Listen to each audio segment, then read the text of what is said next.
Ladies and gentlemen, please welcome USBC Interim Executive Director, Chad Murphy.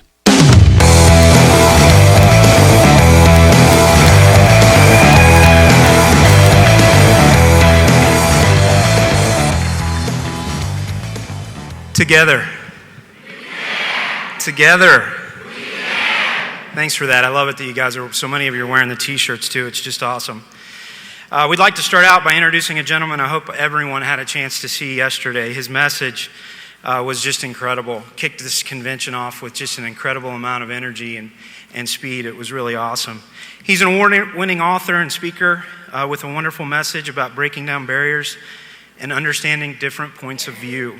He certainly understands the meaning of the benchmark of this convention, which is together.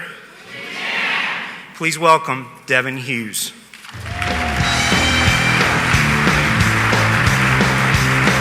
Thanks, bud. Good afternoon. How is everyone? So those of you who saw me yesterday know that one of my core themes is sharing is caring. So we need to get this party started off right? So I'd like you to look to your left or your right. I want you to make eye contact with someone right next to you. I want you to take your right hand and I want you to tell them, "You're awesome!"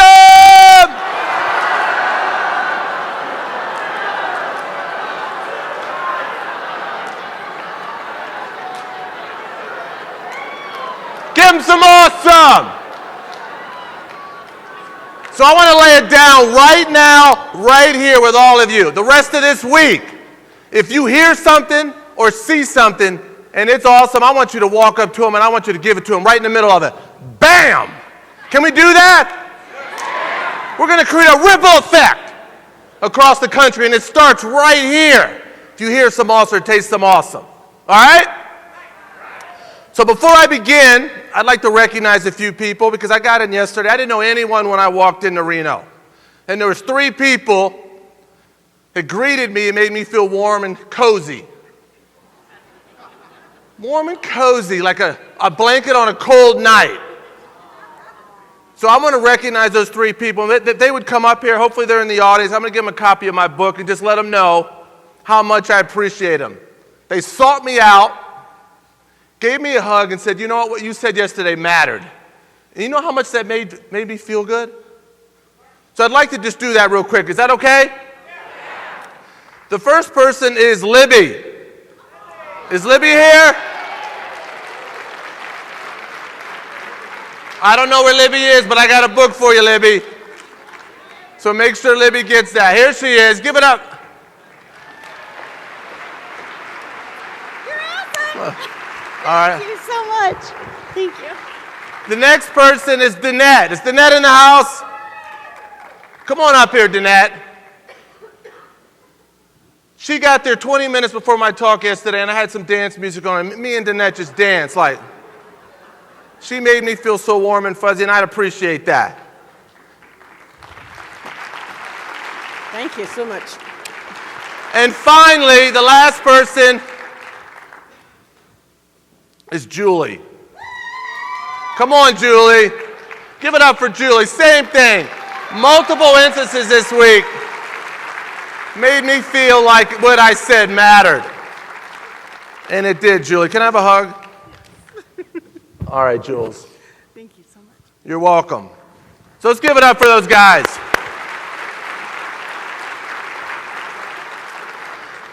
Hey, so in the short time I'm with you here today, I got a couple core themes that I want to share with you. Just a little bit of awesome, okay? Not much, just a little bit. But as you noticed, I'm the happy guy. That's how people know me. So what I'd like to do, I'd like maybe Karen and Julie, maybe Danette, maybe a couple others to come up on stage with me for a second. I need some volunteers. Danette, would you do that with me? Julie, Karen? Because since we're talking about together we can, to be together you got to be happy. Anyone here, everyone want to be happy? So what I want to do, you coming too? Come on. All right. So what we're going to do, and I want you to join in if you're feeling it. We're going to play some happy music, about 30 seconds to get this party started right. Scott, can you hook it up? Let's go. If you feel happy, let me see it. Clap those hands. Stand up.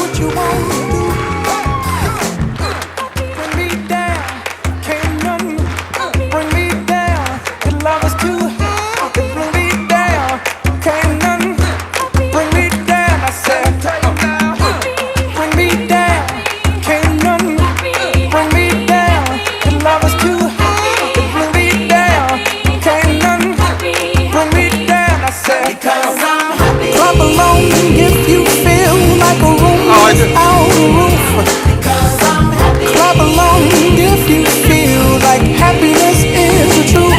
Because I'm happy. Clap along if you know what happiness is to you. All right, that's awesome, guys. Give it up for them. You feel like that's what you want to do. All right, guys. Thank you very much.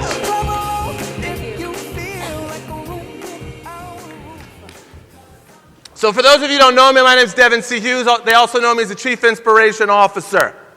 I wake up every day inspired. My legs roll all over to the side of the bed, and I'm like, I want to get some of that. But I'm going to share a real quick story with you. I went to Colgate University. I graduated in 1991. My senior year, I was in my senior seminar. We had a little quiz that day. And the professor said, as we're sitting there, he said, "If you got 10 questions, I want you to answer all 10.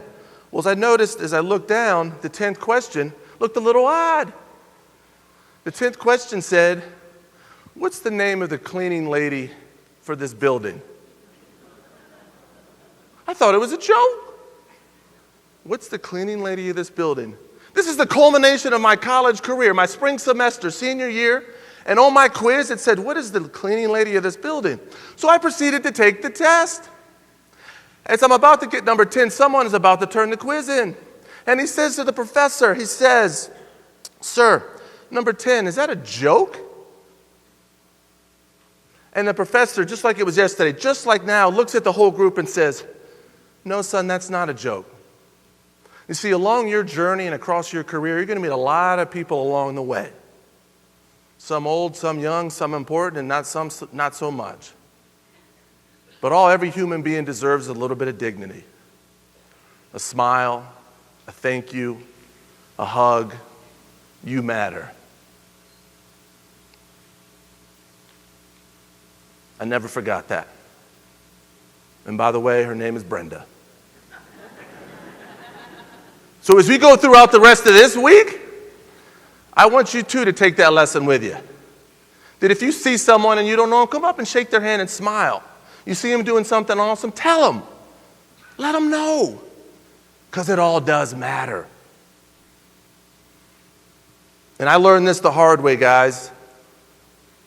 We got to keep learning and growing. Is anyone here maxed out on their potential? Got a lot more room to grow, right? Now you're going to hear a lot of information the rest of this time here, this week. But know this, if you don't know anything else about what I say, information is not transformation. It never has been. I can give you all the information in the world. It only becomes transformation when you do something with it. So when you walk out of here at the end of the week, you fly home Saturday, what will you do differently than when you walked in? That is the challenge that all of you have. That is where transformation, and it does start with you. Now, I talked yesterday about an outlier, about living on the edge. And I do this for a living, about this motivation. I had a guy come up to me recently and go, Mr. Motivational Speaker, Mr. Motivational Speaker, you know motivation doesn't last. And I said, either does a bath, but we take one daily.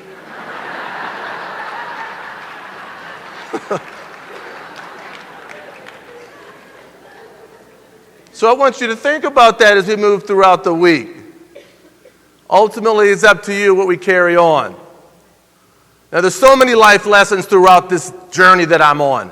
Now, this happened to me recently. This young man was playing baseball.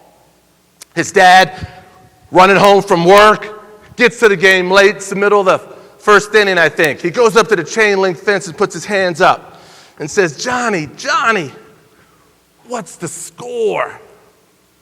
Little Johnny looks back and says, hey, Dad, we're losing 11-1. The dad's on the fence, doesn't know what to say, kind of turns and walks away, and then it catches him. He's like, why is my son so happy when they're losing 11-1? So he goes back to the fence and says, hey, Johnny, why are you so happy? You're losing 11-1.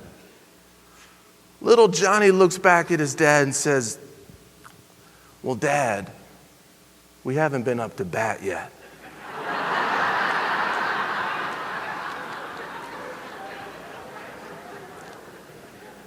Think about that lesson. At 11 years old, what did he teach his dad? Already at 11 years old, he had recalibrated. Dad, we haven't been out to bat yet. In that moment, he had chose, I'm not worried about the 11. I'm worried about we haven't been up to bat yet. Happiness is a choice, guys. Every single day you get to choose. What do you want? That's why perspective is so priceless. A comfort zone is nice. We all have one, but nothing grows there. And I said it again, and I'll say it today. If you are not living on the edge, let's try it again. If you're not living on the edge, all right. That is the expectation this week. I want you on the edge of your comfort zones, open to new information, meeting new people. If the plan doesn't work, that's okay. There's a plan B, C, D, and F. We got to do something different because you haven't maxed out in your potential, and if you have to walk through the shadow of death, you go do it. I want to see it. Do not fear the change. You keep rolling. And this is what I want at the end of the week. You get on that plane or on that bus or on that train and whatever it is, and people look at you and go, wow, I want some of that. Can we get some of that? And see, little things matter. This happened in Raleigh, North Carolina. Little girl loses her dog, right? It's sad. A week later, we come back, the sign's still there, and she puts "she's home" on it. Who does that? No one. So literally, there are cars lining up on this particular block, taking photos of this, lining up so they can see the sign. Like, oh, she's home. My point is, little things matter, guys.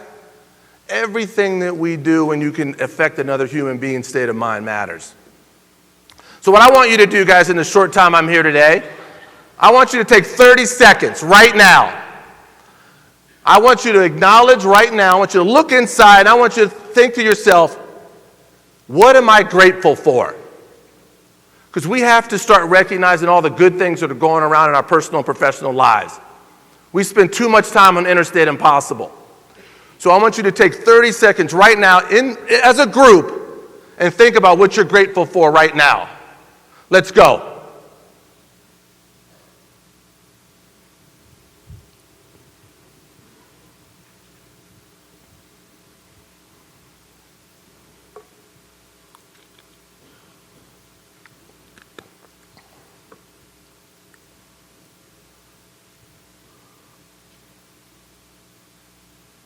You got it?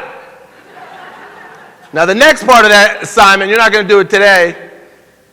I want you to tell him or her tonight, today, whether you text them or call them, if it's someone, let them know. You see, we got loved ones who live all over the country with us, surrounding us, and we don't tell them. I want you to acknowledge that you care, and I want you to do it today. Can we do that? Yes. If you're grateful for someone in this room, I want you to go up to them and hug them and tell them. Can we do that? We have got to start recognizing. We have to start acknowledging an attitude of gratitude. Let me hear you say it. Attitude of gratitude. Little louder. Attitude of gratitude. You see, because it's all about perspective, guys. We have so much to be thankful for, and often we run by it and don't even acknowledge it. We have got to begin to retrain our brain to look for what is and always not what isn't. If we are going to be the change, it starts right here, right now. Now, this used to be social networking back in the day. Remember those times?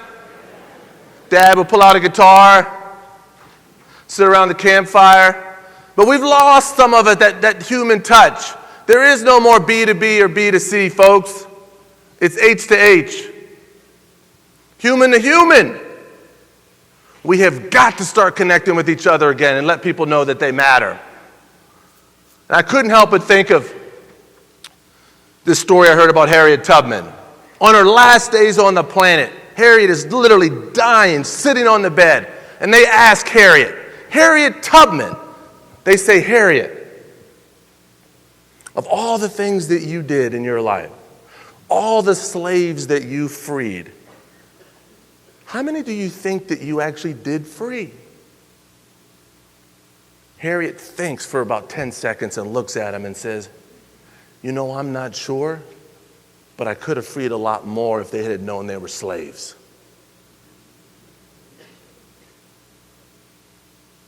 It's pretty powerful.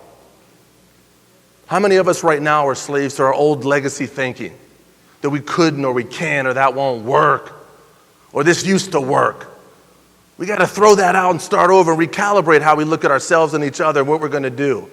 That's why Together We Can is so powerful, guys. So I'm going to leave you with 5 things. That's it. No more, just 5 things that I'd like to see if you can start to tell others in this room this week and when you go home. That's it. No more, just, no less, just 5 things that you care about. Everything's going to be okay. Someone comes to you and they're not in a great place, everything's gonna be okay. Number 2, Here's a high five, a fist bump, a hug, or something to let people know that it matters. Thank you. You can do it, and you're so awesome. Is there any reason why we can't start doing those things starting today? Simple stuff, guys, but it matters. Now, I'm a big Mindset Matters guy, and I can't help but be reminded of Roger Bannister. Many of you remember this feat, but it still blows me away. Up until that point, it was thought humanly impossible that you could run a 4-minute mile. They said it can't be done. So Roger was in medical school, and on that day, he had run track, but on that day, Roger goes out and he shocks the world and runs a sub 4-minute mile. Why was Roger able to do it that not a human being before him was able to do it? What's that? Someone said he knew he could do it. What's that? Believe. You know why? And they asked Roger. They said, Roger, why was that day so special? See, he didn't have Lance Armstrong back then, so he didn't have any secret sauce. They asked Roger, so why on that day? Roger said it just like it was yesterday. Roger said, the reason I was able to do it was because no one told me that I couldn't. Wow! Roger had no one chirping in his ear telling him that he couldn't do it. So he went out and shocked the world. So I'm going to leave you with this thought because I'm going to get out of here in a minute. Because you have an opportunity to rewrite your legacy right now. Every single day adds to your legacy. The legacy of this organization and everything you do. If you could write a note to your younger self right today in 2 words, what would it be? What would you say? I heard you're awesome. Think about that, guys, the rest of the week. Because your new self, it starts tomorrow, and I want to know what 2 words you're going to start saying to yourself every single day. You are awesome. Now, for those of you, I told you a little bit about my story. I am you and you are me. I'm not special. I'm a biracial kid that grew up in Washington, D.C. that was in a slow class, had dyslexia, and couldn't read till I was 13 years old. Mom and dad had addiction issues. My mom died in the hospital of cancer and drugs. My whole life has been written a story of everyone telling me I couldn't do something. So I am the byproduct of knowing that I am meant for more.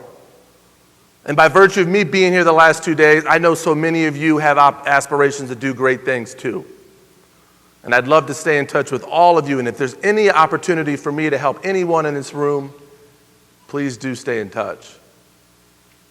Because I'm accessible. But that said, I'm going to tell you a story and I'm going to get out of here, guys. Because I think all good things must come to an end. I heard a story recently about a man named Jeremiah. And old Jeremiah wanted nothing more than to be rich. Filthy rich. So old Jeremiah wanted to play the lottery. And Jeremiah played the lottery over and over and over. And day after day and week after week and month after month, old Jeremiah played the lottery. And guess what? Jeremiah never won. And then on this one day, like this day, Jeremiah looked up to the sky and said, Lord, you have let me down. I pray every single day. And about 30 seconds later, there was a boom. Jeremiah stopped in his tracks.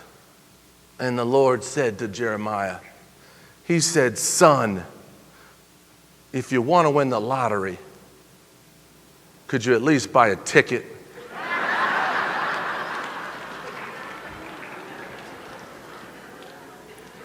So I say to you as I get off this stage, folks, you need to buy a ticket here this week, an emotional ticket to opt in. If you want more, you have to be more. If you want things to improve, you have to improve. Ultimately, it starts with you. I know you can do it. So as I get out of here, I want to see if we can work on something together. What I'd like us to do to leave me with this. If you can give me one thing, would that be all right? Just one thing as I get out of here? I'm going to have these two rows right here say we came. I'm going to have this row say we saw. And I'm going to have the row over here say we conquered. We're going to do it as unison. So we're going to do we came, we saw, we conquered, and then it's going to be USBC. You think we can do that? Can we do it loud so they can hear us in Las Vegas? Are you ready? You guys got the drill? Are you going to go right here? These two. We came, we saw, we conquered, USBC. You ready? On 3. 1, 2, 3.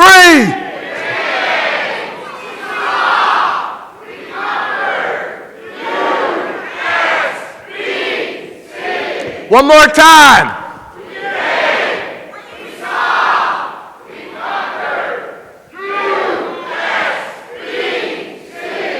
You guys are awesome. Thank you very much.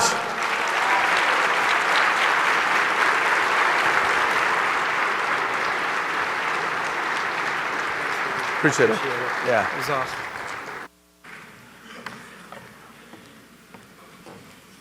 How awesome was that? For over 24 hours, I've been wanting to get on this stage and say one word. Boom!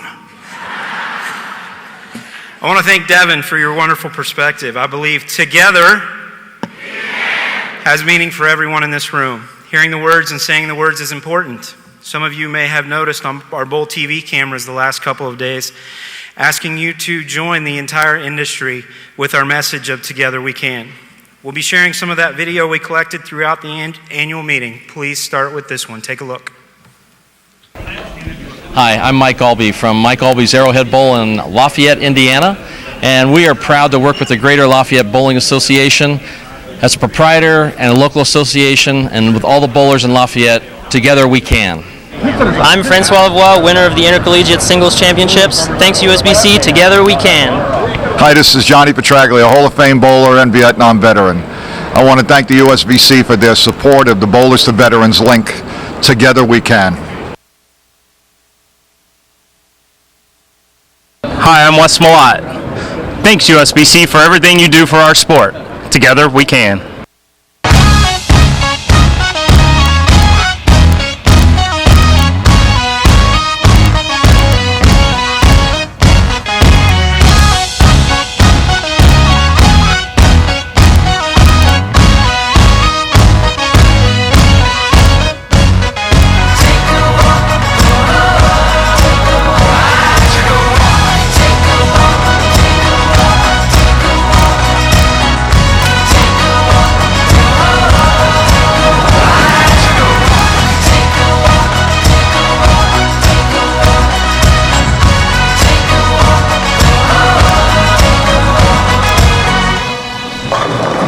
Hi, I'm Tommy Jones. I want to thank USBC for running the Team USA program, and together we can. What team is this?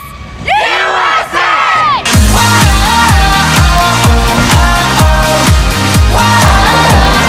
It's always a good time. We don't even have to try. It's always a good time.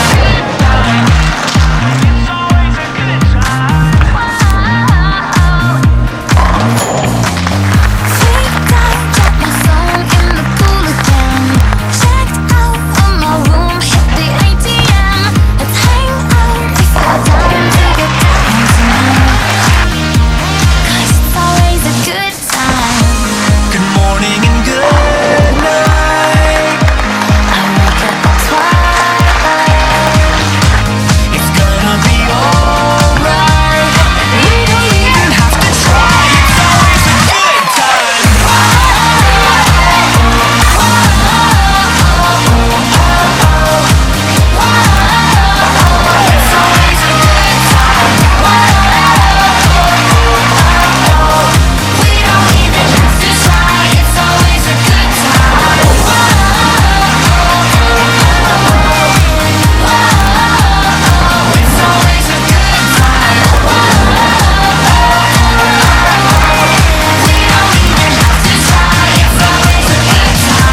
everyone. This is USBC Hall of Famer Parker Bone III. I'd like to thank USBC for keeping us all informed on bowl.com. Together, we can.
I'm Jason Belmonte. I just won this fella, the Masters. Thank you, USBC, for all that you do to push bowling forward. Together, we can. This is the 2014 United States Bowling Congress Masters. Cause we gon' rock this club. We gon' go all night. We gon' light it up. Oh my! Are you serious? I told you once. I told you twice. We gon' light it up like it's dynamite. Throw my hands up in the air sometimes. Saying, ayo. There's a spare ball down the middle. Winner. Bowling fans, you have a repeat USBC Masters champion. Let's go, cause we gon' rock this club. We gon' go all night. We gon' light it up like it's dynamite. Oh, there's a strike, and that's a winner. Pete Weber, your senior Masters champion for 2013. Hi, I'm Marshall Kemp for Robert Morris University. Thanks, USBC, for keeping my scholarship money safe with the SMART program. Together, we can. Can we go back? This is the moment. Tonight is the night. We'll fight till it's over. So we put our hands up like the ceiling. Congratulations to the ex-bowling intercollegiate women's singles champion, Christina Michelson. Tonight is the night. We'll fight till it's over. So we put our hands up like the ceiling can't hold us. Grab that trophy and lock on tight. Aaron Lawrence, congratulations, you are the ex-bowling intercollegiate men's singles champion. Like the ceiling can't hold us. Like the ceiling can't hold us. Can we go? No, got it! For the second time in the last 3 years, the Lady Hawks of University of Maryland Eastern Shore have won the national title. This is the moment. Tonight is the night.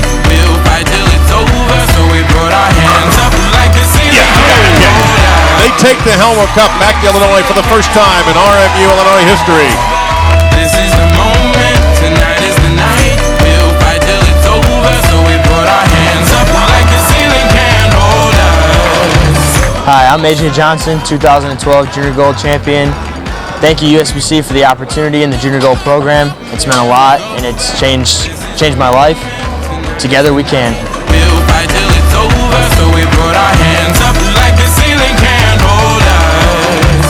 Like the ceiling can't hold us. Back. This is the moment. Tonight is the night. We'll fight till it's over. So we put our hands up like the ceiling can't hold us. Like the ceiling can't hold us. Back. This is the moment. Tonight is the night. We'll fight till it's over. So we put our hands up like the ceiling can't hold us. Like the ceiling can't hold us. Hello, I'm Misty Parkin, 2011 USBC Queens Champion. Thank you, USBC, for all the amazing USBC Queens Tournament. Together we can. The USBC Queens presented by Storm.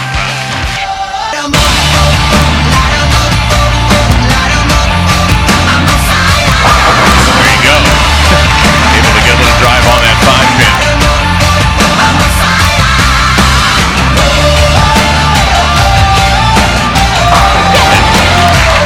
Reaction says it all.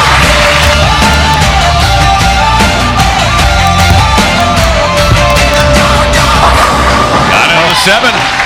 Diana Zavyalova, the USBC Queens Champion for 2013.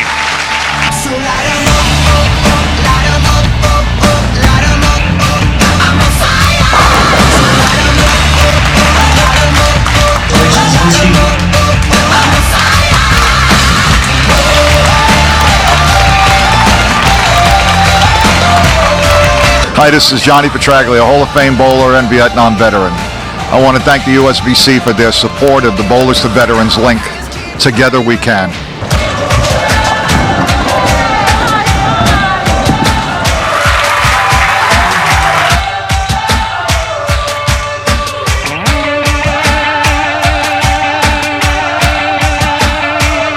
Thank you, USBC. Thanks, USBC. Thank you, USBC. Thanks, USBC. Thanks, USBC. Thanks, USBC. Thank you, USBC, for everything you do for the PBA and for the sport of bowling. Together, together, together, together, together, Together, Together. together, Together, together we can.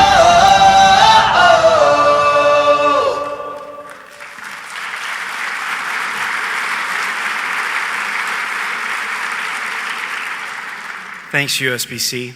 I would like to introduce our USBC President, Andrew Kane, to call the meeting to order.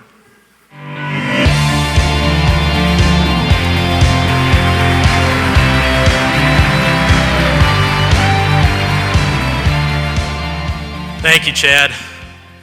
You know, this is the third time I've been up here serving as your president at this convention. I've always been proud, I've always been honored to do it, honored to serve, and I got to tell you right now, I've never been more excited.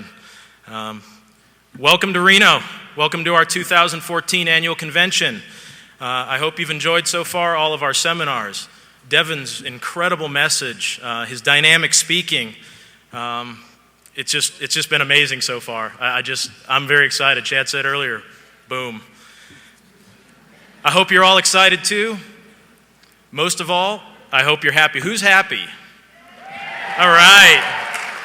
That's great to hear it. So here we go. I now officially call the 2014 United States Bowling Congress Annual Meeting to order. Got it that time. Welcome to our two-day meeting, which will include the organization's official business, important updates, and special recognition for some of those making an impact on our sport.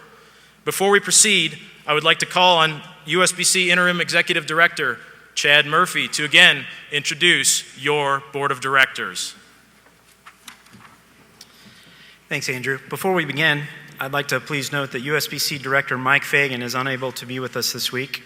Now let's greet the members of the USBC Board of Directors in attendance with us. From Charlotte, North Carolina, Tamara Adams.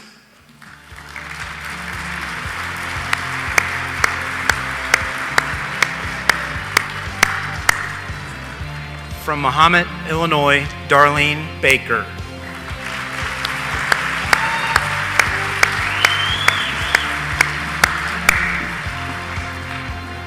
From Wichita, Kansas, Ray Beatty.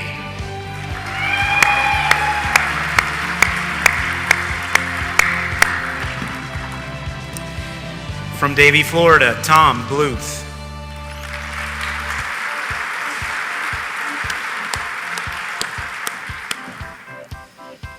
From Helmetta, New Jersey, Anthony Colangelo.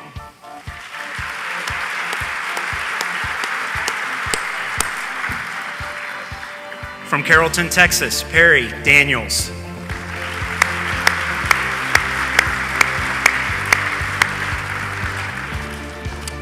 From Wichita, Kansas, Kathy DeSocio.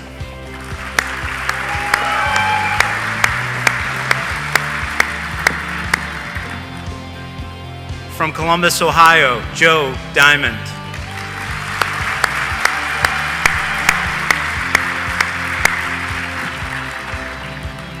From Warren, Michigan, Libby Fletcher.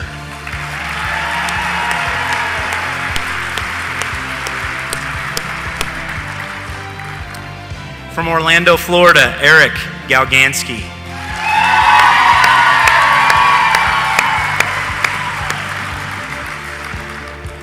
From Warrington, Pennsylvania, Mike Italia.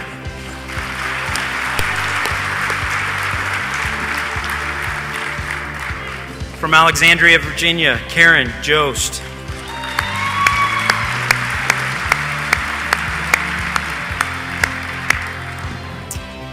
From Union, New Jersey, Kelly Kulik.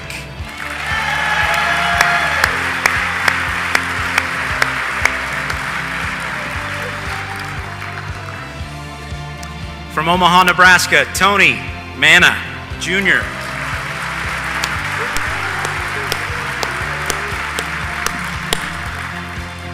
From Waterford, Michigan, Mark Martin.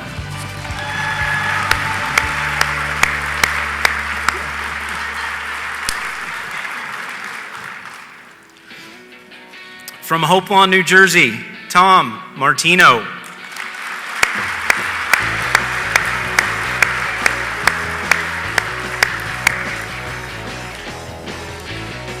From Mount Pleasant, South Carolina, Steve O'Brien.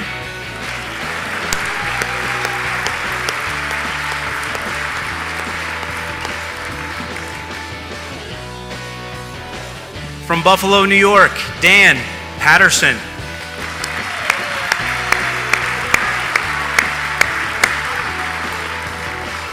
From Hales Corners, Wisconsin, Jan Schmidt.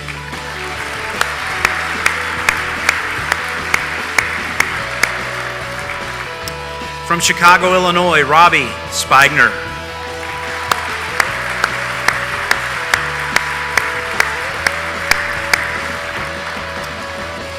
From Wichita, Kansas, Marcy Williams.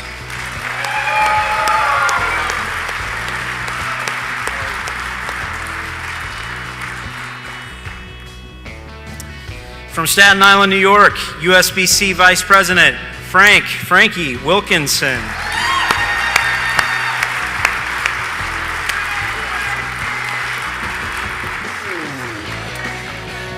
And from Phoenix, Arizona, USBC President Andrew Kane.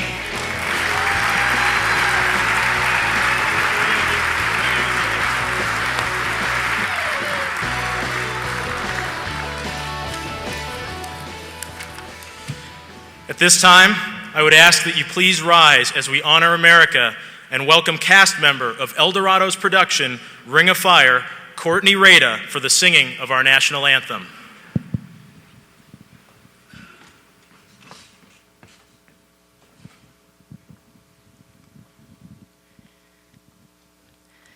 Oh, say, can you see by the dawn's early light what so proudly we hailed at the twilight's last gleaming, whose broad stripes and bright stars through the perilous fight o'er the ramparts we watched were so gallantly streaming, and the rocket's red glare, the bombs bursting in air, gave proof through the night that our flag was still there.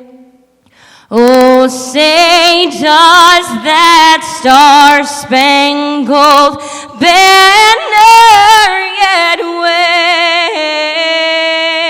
wave o'er the land of the free and the home of the brave?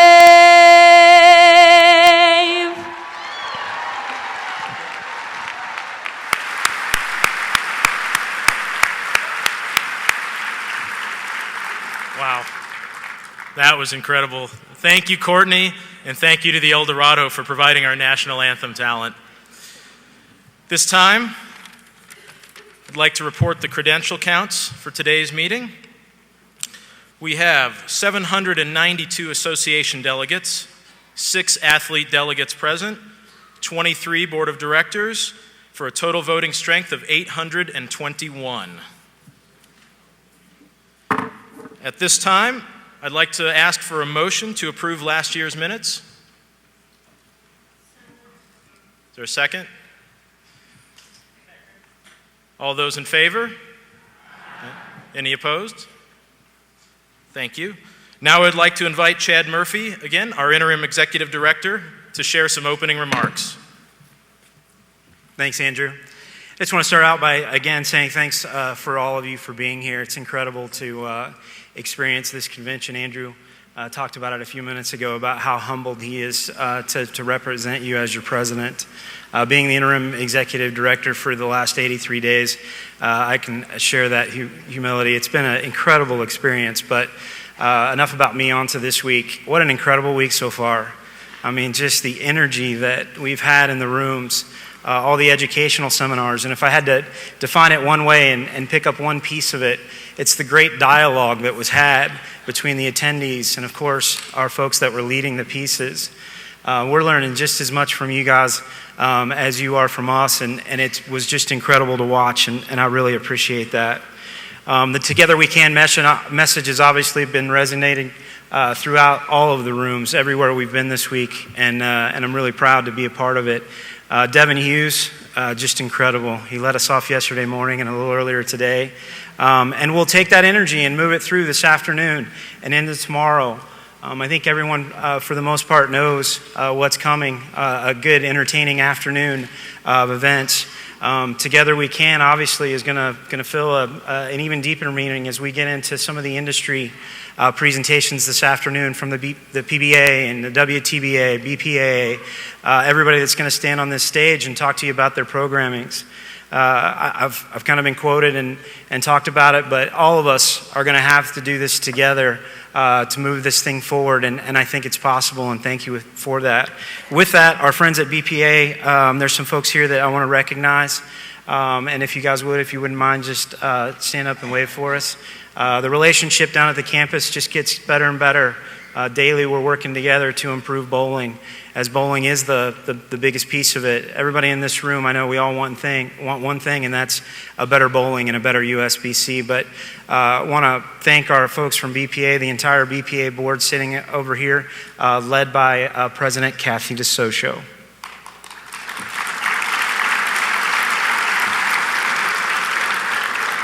Also here is President-elect. He also is a USBC board member, Tommy Martino. An officer at BPAA, Secretary Alan Nordman.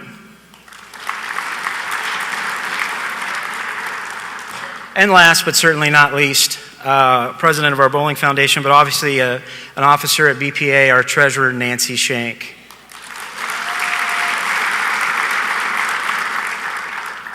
We're going to talk a lot about the future over the next couple days. I think everyone that comes up here will talk about the future and what's going on and their vision for it. But it's also important to be very respectful of the past. Over the last few years, we've lost a number of former leaders and USBC Hall of Famers. We've prepared the following tribute to them.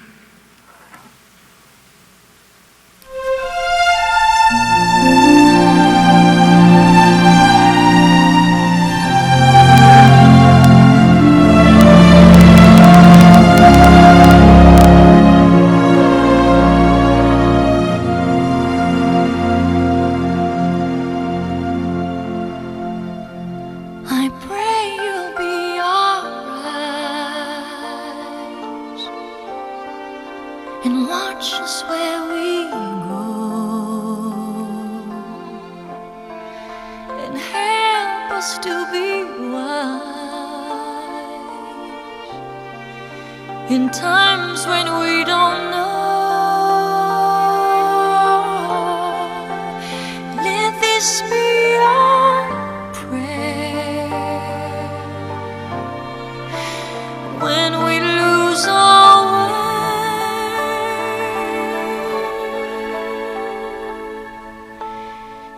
lead us to a place, guide us with your grace, to a place where we'll be safe.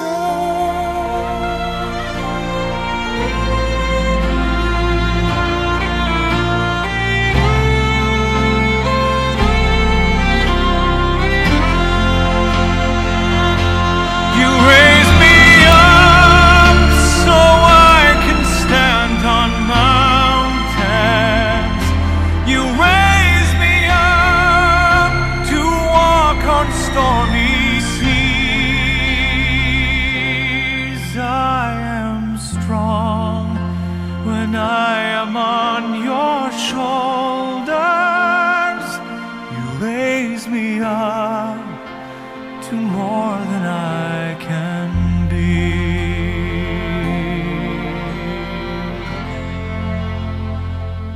You raise me up so I can stand on mountains. You raise me up to walk on stormy seas. I am strong when I am on your shoulders. Raise me up to more than I can be. You raise me up so I can stand on mountains. You raise me up to walk on stormy seas. I am strong when I am on your shoulders. You raise me up to more than I can be.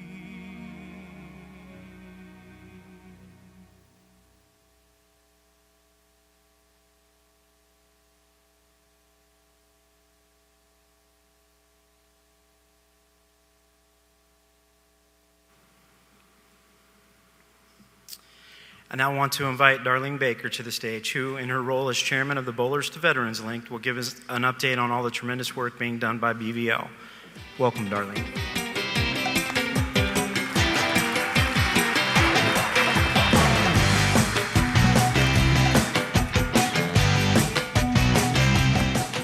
Thank you, Chad, Andrew, fellow board members, fellow USBC delegates, and friends. I'm delighted once again to put on my BVL hat and update you on our mission to brightening veterans' lives. With the help of a little over 300 associations that supported our veterans during the 2012-2013 season, we were able to truly make a difference in thousands of lives, bringing sports, music, and the arts to speed recuperation, boost morale, and build camaraderie. BVL fills a niche that is so essential in their recovery and restoration programs for our veterans. We know our work is important, and we want you to know that your work on behalf of BVL is truly vital. This afternoon, we're pleased and honored to have with us someone who can help us illustrate the difference that BVL and sports and recreation programs can make for our veterans. I'd like to introduce you to someone who is acutely aware of the effects these programs can have on our veterans, Dr. Kurt W. Schlegelmich, the director of the VA Medical Center here in Reno. Now, before I go a step further, I want to note that, not surprisingly, the doctor is popularly referred to simply as Dr. Kurt. So I am going to join the ranks and do the same because I don't want to risk butchering his name. So Dr. Kurt completed his medical doctorate in 1983 at the State University of New York at Buffalo School of Medicine and did his internship and residency training in internal medicine at the University of Nevada. A U.S. Air Force veteran, Dr. Kurt served as captain in the U.S. Air Force Medical Corps, where he held several clinical leadership positions. He joined the Department of Veterans Affairs in July of 1989 and served in a variety of positions. Before coming to Reno, Dr. Kurt was the director at Grand Junction, Colorado VAMC. Under his leadership, that facility was recognized for excellence by earning the 1999 VA Robert W. Carey Quality Award Trophy and the 2001 Presidential Award for Quality, being the first VA medical center and only the 9th federal agency to ever receive this prestigious recognition. In October of 2004, Dr. Kurt returned to Reno, accepting the position of Director, VA Sierra Nevada Healthcare System, where he is responsible for leading veterans care across a large geographical area that includes 20 counties in northern Nevada and northeastern California. Approximately 120,000 veterans reside in this region. The facility was the recipient of the 2013 Health Insight Quality Award, as well as the Joint Commission Top Performer in Key Quality Measures for 2013. Dr. Kurt has received numerous honors, including the VA Scissors Award and the Undersecretary for Health's Patient Safety Improvement Award. He has twice received the former Vice President Gore's prestigious National Performance Review Hammer Award for his contributions to building a government that works better and costs less. For all of Dr. Kurt's accomplishments, he is most passionate about ensuring the health of our veterans, both inside and out. As part of this, he is proud to have hosted the Winter Sports Clinics during his time in Colorado, as well as the Creative Arts Festival, which he helped bring to Reno just last year. These are programs that BVL is passionate about as well, and one of our biggest funding efforts. And this is just what Dr. Kurt is here to talk about this afternoon. I'd like to introduce to you Dr. Kurt Schlegelmuth, I hope, to tell you more. So thank you so much, Dr. Kurt, for joining us today.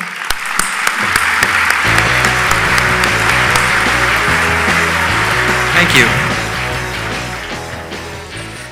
Thank you, Darlene. And thanks to all of you for what you do to support our veterans.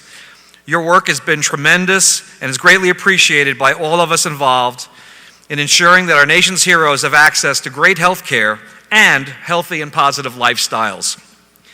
I want each of you to know that in every VA hospital around this country, our voluntary service and recreation service staff knows and appreciates what BVL means to their programs. So it was no wonder to me when I saw that BVL was honored by VA Secretary Eric Shinseki on Veterans Day last year as a key partner in our cause. Although Darlene and your BVL board and representatives were surprised by the Secretary's presentation, those of us that have counted on BVL's support over the years were not. For the VA system, BVL has been there for us for over 70 years, and we know we can count on you to help brighten veterans' lives. For most of you, you see the BVL grants at work in your area VA Medical Center in the form of a ping pong table or a trip to a ball game or bingo nights. I know some of you stop by when recreation comes to perform at a VA facility or a state home. Then there are those associations that help out each spring when hundreds of teams compete for bragging rights in BVL's own Veterans Bowling Tournament.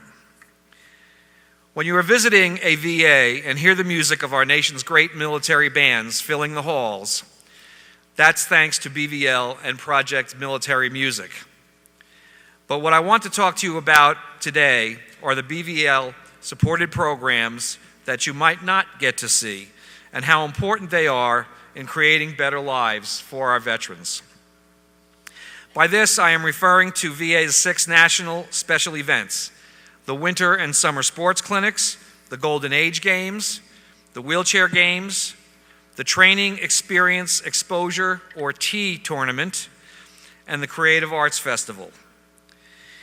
Each of these events starts at the hospital or clinic level, encouraging our recuperating veterans to get involved in a sport or activity. Take the Creative Arts Festival, for instance. It begins with thousands of veterans in VA medical centers from coast to coast. Our veterans try their hand at writing, all forms of visual arts and music and drama.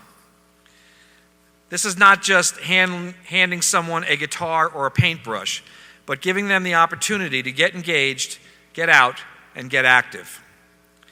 Through the Creative Arts Festival, just as through our sports events, we are providing step 1 in a healthy lifestyle. As I saw Darlene wrote in her delegates report, each of you understand the lift you get from competing with your fellow league members.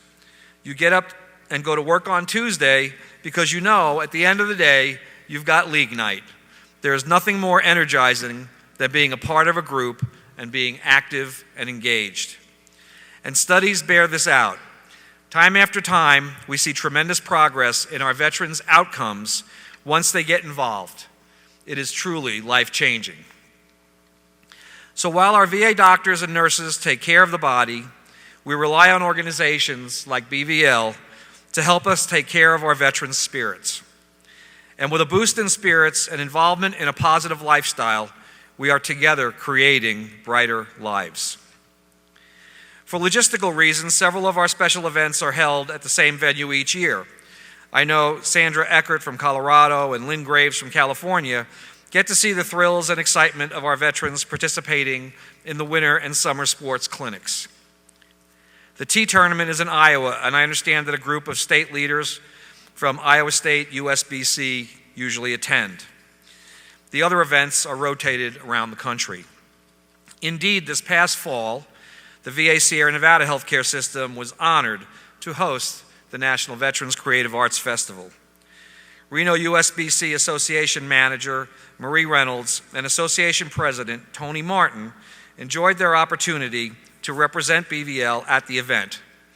Marie and Tony got to see for themselves the joy and enthusiasm the veterans have for their creative efforts.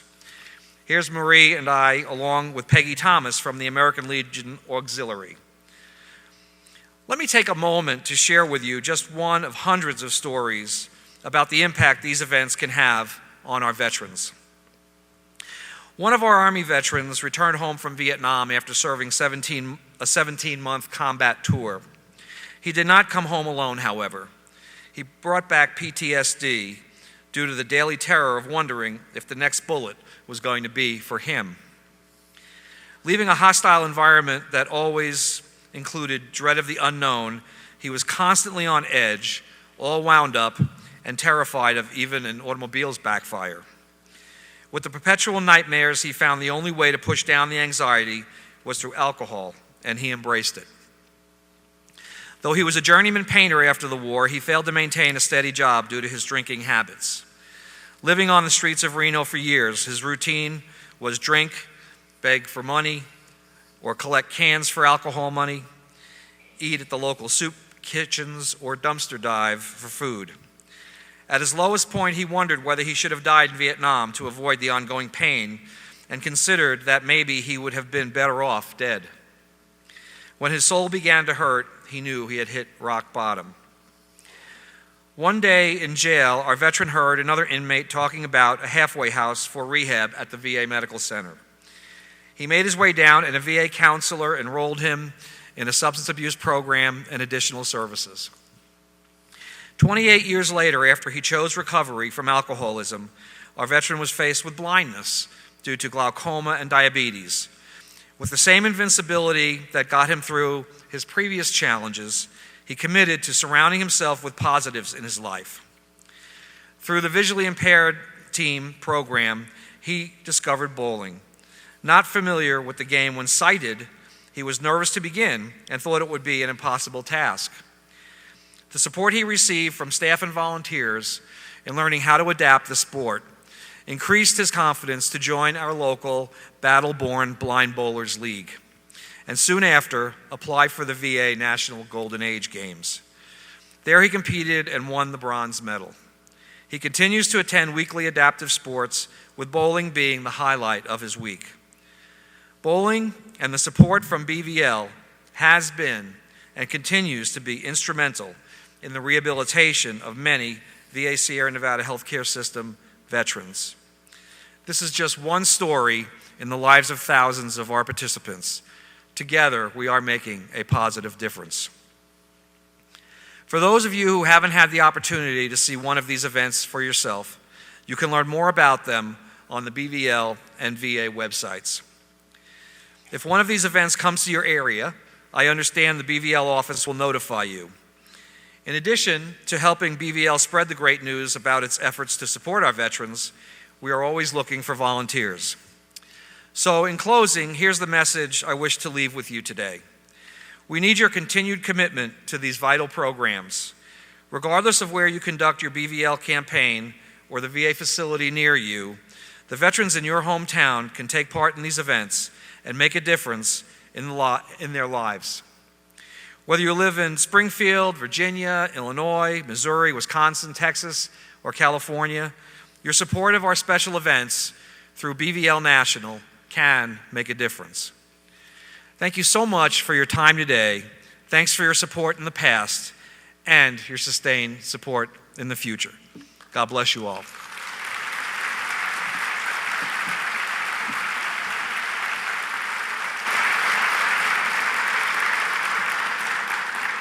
Thanks so much, Dr. Kurt, for taking time to join us this afternoon. We actually pulled him out of a day-long strategic meeting to come and speak to you today, and we appreciate it very much. Before we begin with our top contributors, I want to share with you some very important recognitions we presented at our booth over the past few days.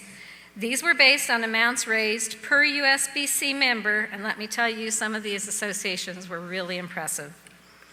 What they do to support our veterans with their limited membership is truly remarkable. And now I'd like to ask my fellow BVL board members, Marcy Williams and Libby Fletcher, to join me in recognizing our top state BVL contributors for the 2012-13 fundraising season.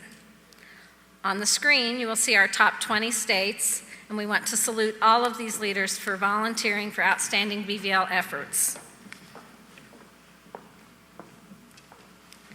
And here are our top 5 states in reverse order.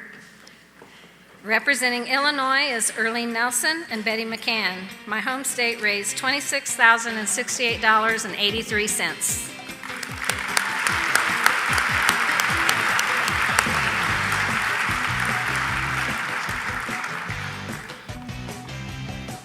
Sharon and Roger Childreth and Barney Egan are here from Michigan, which contributed a total of $27,110.25, an increase of over $10,000 from the previous year. Great job.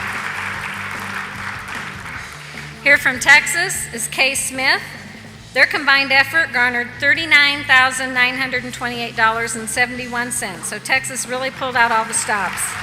In the previous season, they raised $21,000, almost doubling their donations. Tom Dale and Sam Farthing are accepting the Virginia State Award today, which raised $45,276.90 in 12-13. Thanks so much for all you do. And our tremendous thanks, as always, goes to California. They sent in $129,766.33 to help us support our nation's veterans. Bravo to Linda Johnson-Pilios and BVL co-chair Mabel Cheesley, here representing the Golden State this afternoon. Thank you all. And now our local association awards. On the screen, you will see our top 20 local associations. Please note how extremely close some of these cities are in terms of their BVL fundraising campaigns. Just a few dollars separates many of our top 20 associations, and we want to recognize these hardworking associations. In 5th place is Greater Houston USBC, which raised $9,296. So here's Larry Caldwell and David Fields to accept. Next up is Metro Phoenix USBC, which has done a great job over the past couple of years. Thanks to Di Tormanen and Chuck Reebok and your association, which collected $10,300 for BVL.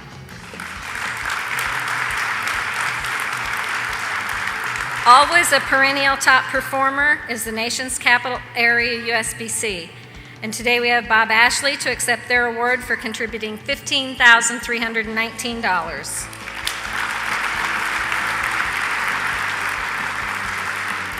The Minneapolis USBC donated $15,466.87 last year. Thanks to Butch Kessler and Diana Kakis as their entire crew for your great BVL campaign. And just when you think the folks from Citrus Belt USBC couldn't top their record, they did it again. Wow. Kudos to Ed Moat and the great members of CB USBC for raising $23,026.57. Thanks to all of you for your efforts, and from all of you as well, we were able to present a check for over $823,000 to Secretary Shinseki on Veterans Day last year. What a wonderful job, well done. Thank you all.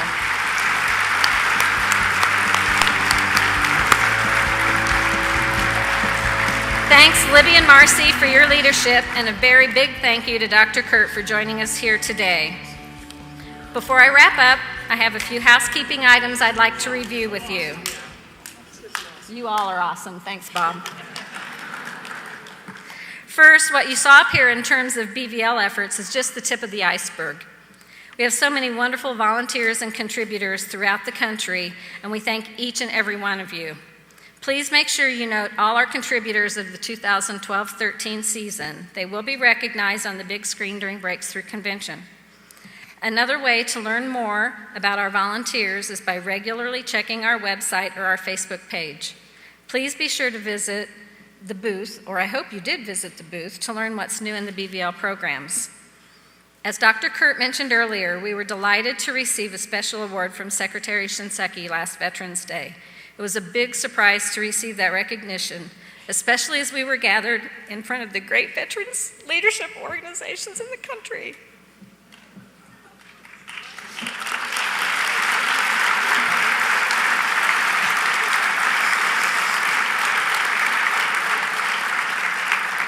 The realization of all of your efforts on behalf of BVL has sparked a request from the VA Central Office. They would like to have an understanding of all of the volunteer hours our associations put in for their BVL campaigns. Although we may not be in a VA hospital wheeling patients to their therapy or driving a van to the outpatient facilities, BVL programs certainly result in a positive life transition for our veterans. I am not going to cry. I'm close, but I'm not going to do it.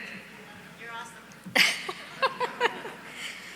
Hence, they would like each association to track the BVL committee's hours and record them, and not just the associations, but any people. If you're an individual, if you crochet an Afghan and it takes you 20 hours, write it down and send it in. Many of you are familiar with our remittance forms that you see here. From now on, it will include this volunteer hours question highlighted in yellow, and we'll submit your BVL totals to the VA Central Office. Housekeeping note number 3.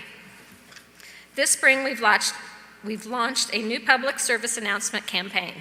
It's comprised of a series of ads available in a wide array of sizes and formats, which we want all associations to use on their websites, in any printed material, and wherever and whenever you can.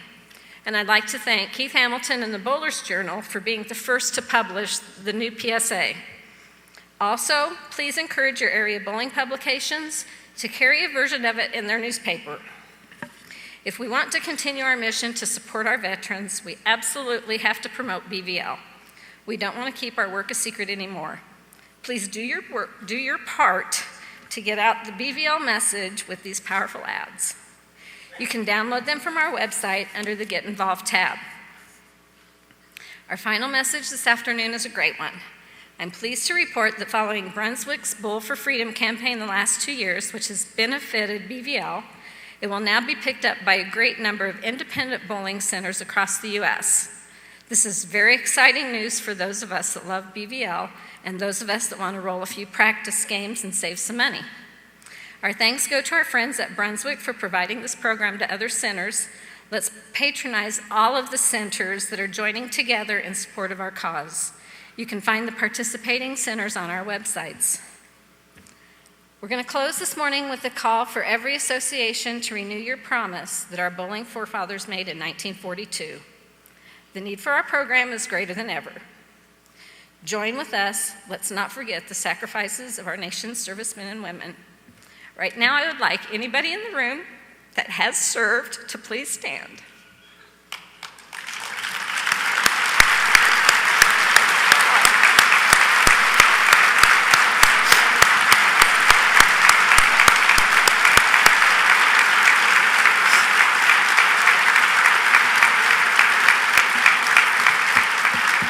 On behalf of BVL and personally, I want to thank you for your service. God bless everyone. God bless our troops. God bless our veterans. God bless you all, and God bless America.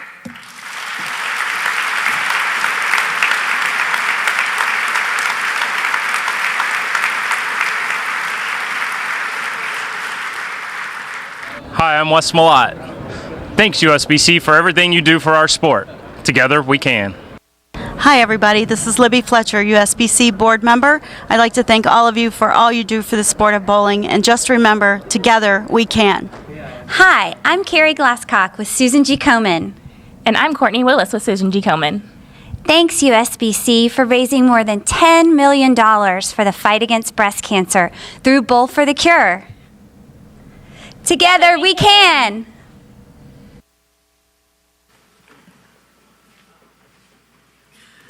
Thank you, Darlene, and thank you, BVL, for all that you do for our veterans. As we continue our meeting, I would like to welcome up USBC Managing Director of Operations and Administration, Eric Kearney. Eric serves as our executive liaison to our charity and affinity partners. Today he's going to share with us an update on USBC's Bowl for the Cure program and our important partnership with Susan G. Komen for the Cure. Welcome, Eric.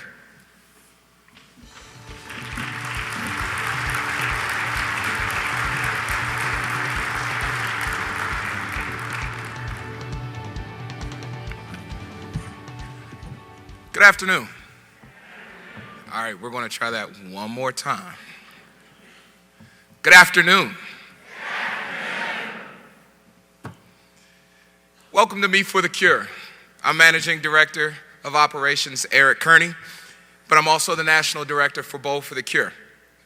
I continue to have the honor to be affiliated with the BFTC program.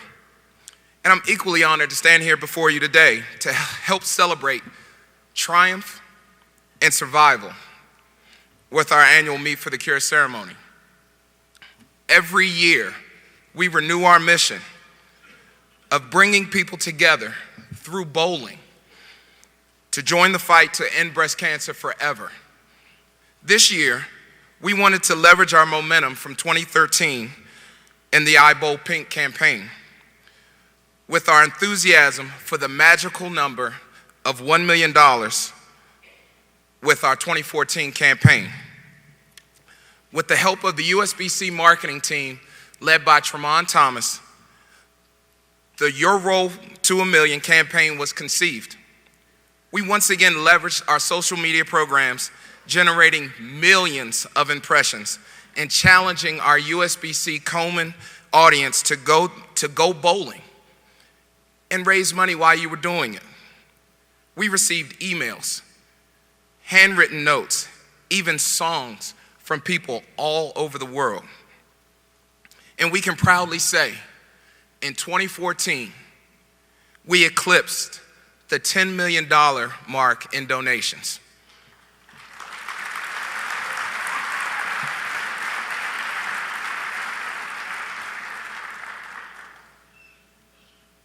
But we also launched another campaign, a new campaign aimed at highlighting our USBC Women's Championships as well as Susan G. Komen survivors and breast cancer survivors all over the world. The Fabulous Four program was aimed at engaging our communities all over the world and identifying fabulous women whom have dedicated their lives to fighting breast cancer in their own special way. The contest was open to the public, and more than half of the contestants were nominated by someone other than themselves. Being a bowler was not a prerequisite, but being a fighter was. When all said and done, we selected 4 beautiful and talented women from all parts of the country. Let's take a look at this short video about the Fabulous Four experience.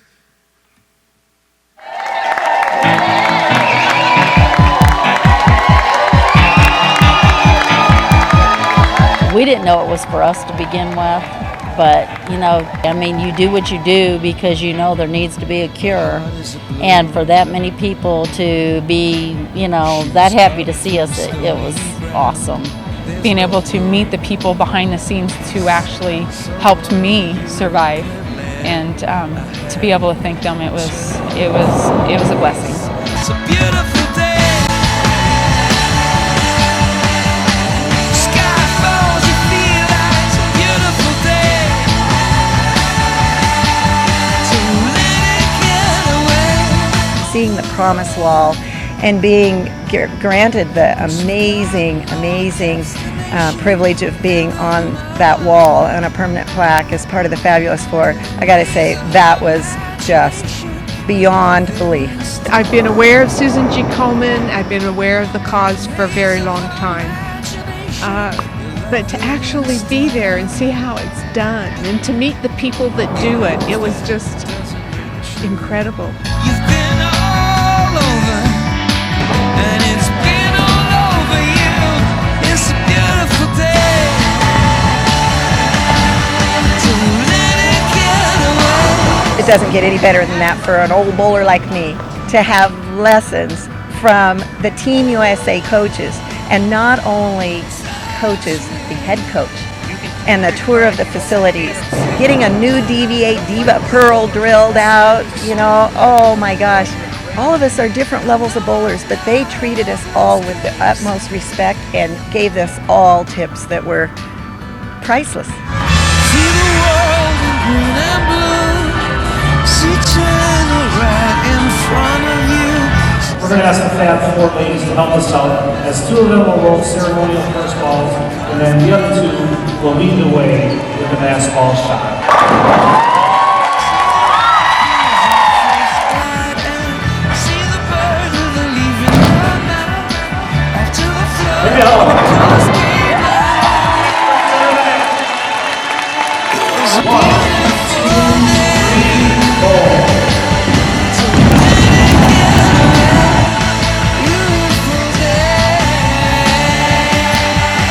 To be able to be part of throwing out one of the first balls, that is an honor and a privilege that I never expected to see in my lifetime, and I will treasure it forever.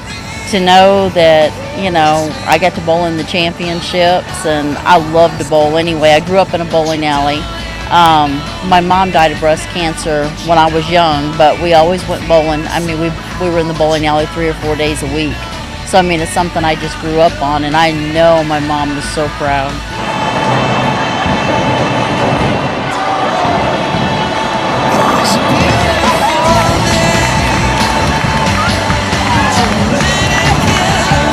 My heart's full of joy. They're wonderful women who battled the same disease as I did, and becoming a family together within a matter of 4 days, I don't know what to say. You don't do what you do for any other reason than, like I said, to fight the battle. But when you're rewarded so richly for doing it, I mean, words can't describe it. It really can't. We come from so many different walks of life, but from the very first moment we met, we bonded. I tell you, I'll never, ever, ever forget it. It was instant family. This whole trip has been incredible. It's like a dream that I don't want to end.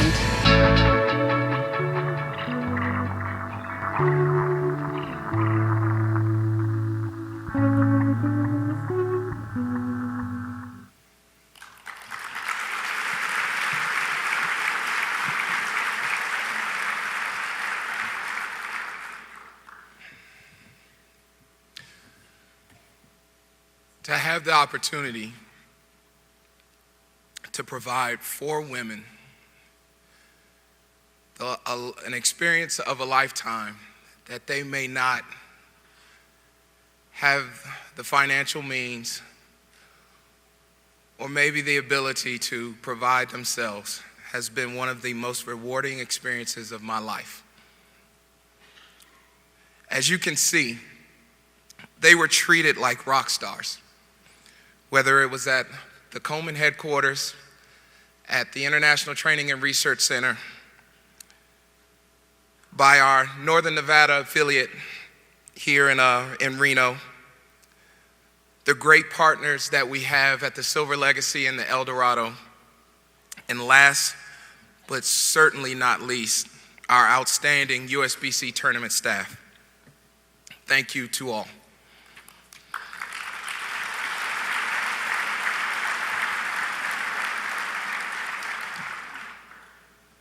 So at this time, I would like to introduce our special guest.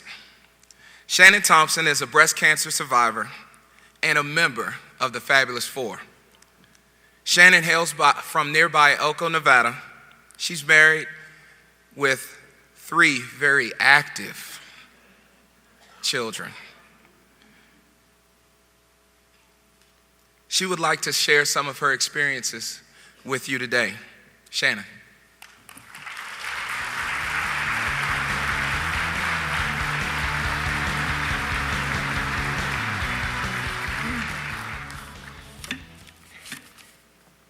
Hello, ladies and gentlemen. Welcome to Reno, Nevada, and welcome for Meet for the Cure. My name is Shannon Thompson. We're all gathered here today because we all are dedicated in supporting the fight against breast cancer. So many of us have been affected by this disease in one way or another. That's why we participate in these events.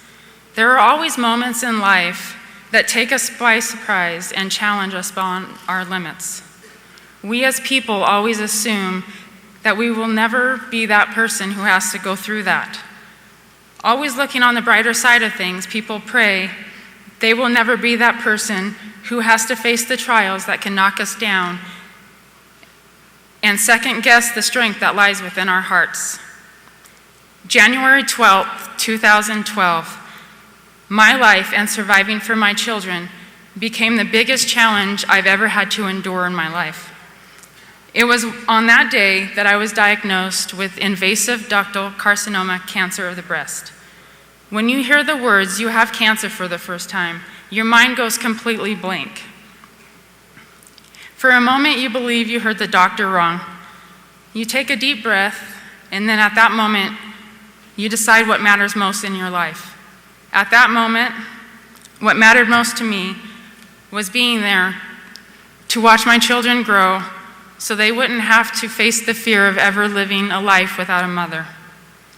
Instantly, I took a negative diagnosis and turned it into a positive one. I looked at my husband and said, "Everything will be okay. I'm strong and we can make it through this." Survival mode set in, and I began my fight with the biggest, hardest strength known to mankind. Deep down, I knew that the fear would eventually set in, but playing a bald superhero would be a great time to teach my kids a valuable life lesson. I never complained about how sick I was or why me. In fact, my husband would stand here today and tell you I was the only one who didn't complain. Our normal routine continued during my battle. I continued taking my kids to their activities, helping out in the classroom. I worked out every day to manage my weight. I also coached my kids' baseball team. Nothing ever changed besides the fact I was walking around with a bald head. I believe that the lesson my kids got out of this life obstacle is that no matter what life throws at us, we can rise above it and become stronger and more wiser than ever before. There will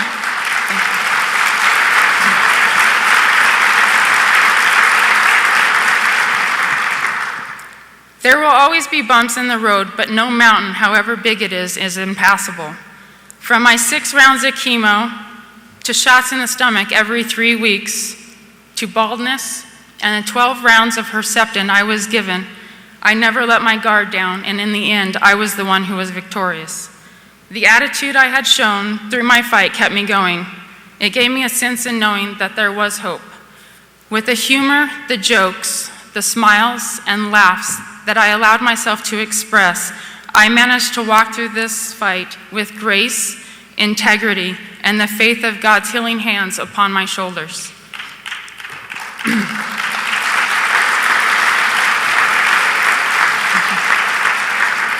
Bowing my head in shame was never an option.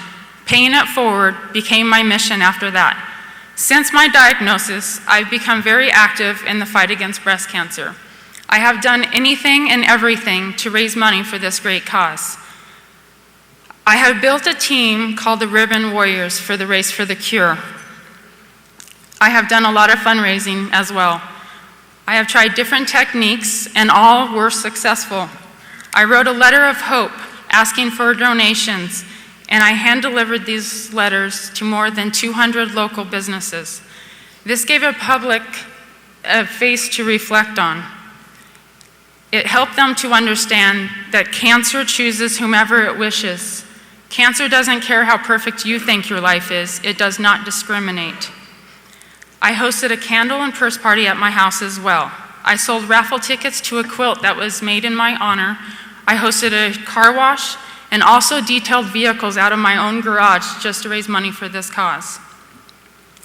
With the efforts I have shown in raising money for the Susan G. Komen Foundation, I have become very known throughout my community and statewide. I have had the opportunity to help 4 different women through their fight with this terrible disease. I talk with these women via Facebook and text messaging just to inspire and give them a sense of hope. I have had a billboard made in my honor, nominated as the 2013 honorary team member for New Balance, nominated for the New Balance 365 Lace-Up program twice, and just recently nominated as a team member of the first ever 2014 Fabulous 4 team for Bowl for the Cure.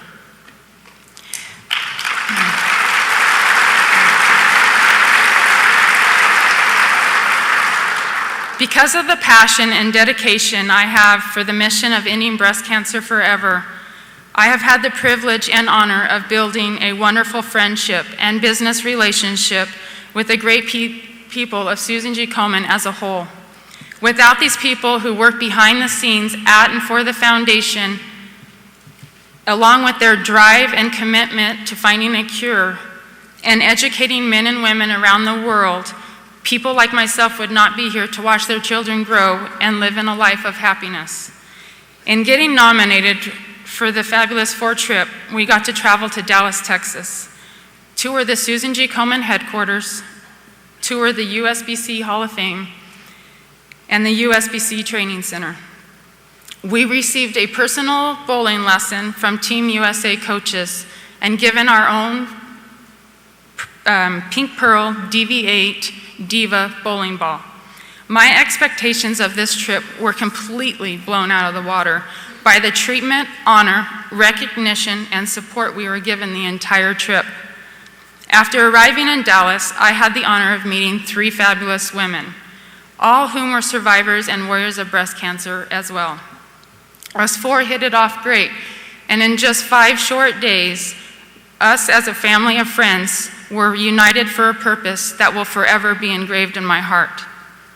Along with meeting these 3 women, we were greeted by Amanda Vermeulen and Eric Kearney of the United States Bowling Congress. These 2 hardworking, dedicated, fun, loving, and caring people took a vision that they had and mastered their thoughts and ideas of a once-in-a-lifetime experience and managed to bowl themselves right into the hearts of us 4 survivors, who will always be known as the first ever Fabulous 4. Words cannot express my feelings of the journey I have embarked on in the last 2 years of my life. I'm honored, blessed, and stronger than ever. I'm fortunate enough to have the best husband a woman can ask for, and 3 beautiful children whom I love very much and rise every morning for. I would accept the challenge of any fight given to me and win if it meant spending another day wrapped in the arms of those I cherish and love. If in my efforts I am inspiring others and helping cancer patients have the same heart of strength to survive, I will continue to pay it forward. Thank you to my family, Susan G. Komen, my friends, USBC for all the opportunities you have laid out before me. And most of all, I want to thank breast cancer. You've given me a purpose and the will to fight, but most of all, you've given me the honor of kicking your butt. I win. Thank you.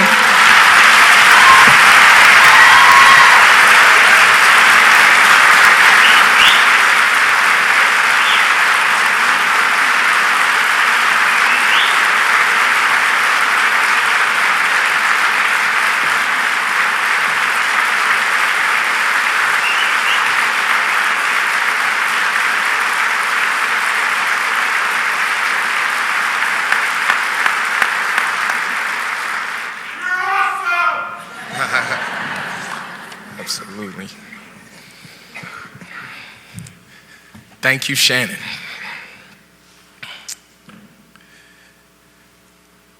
I'll add a little something. Shannon was extremely nervous when we brought her to the training center. She was, I'm not a bowler. I said, it's okay. We get to the women's championship. She goes, I'm not a bowler. It's okay. We get here, I'm not a speaker. It's more than okay.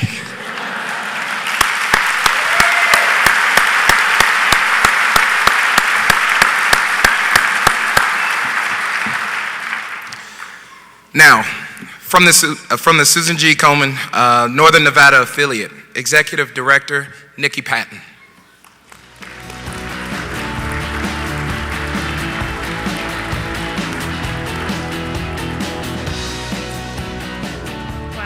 Well, thank you so much. I have a brief speech here, but first of all, I just want to say thank you to all of you for the support that Bowl for the Cure, USBC, and all of you have shown for the fight against breast cancer.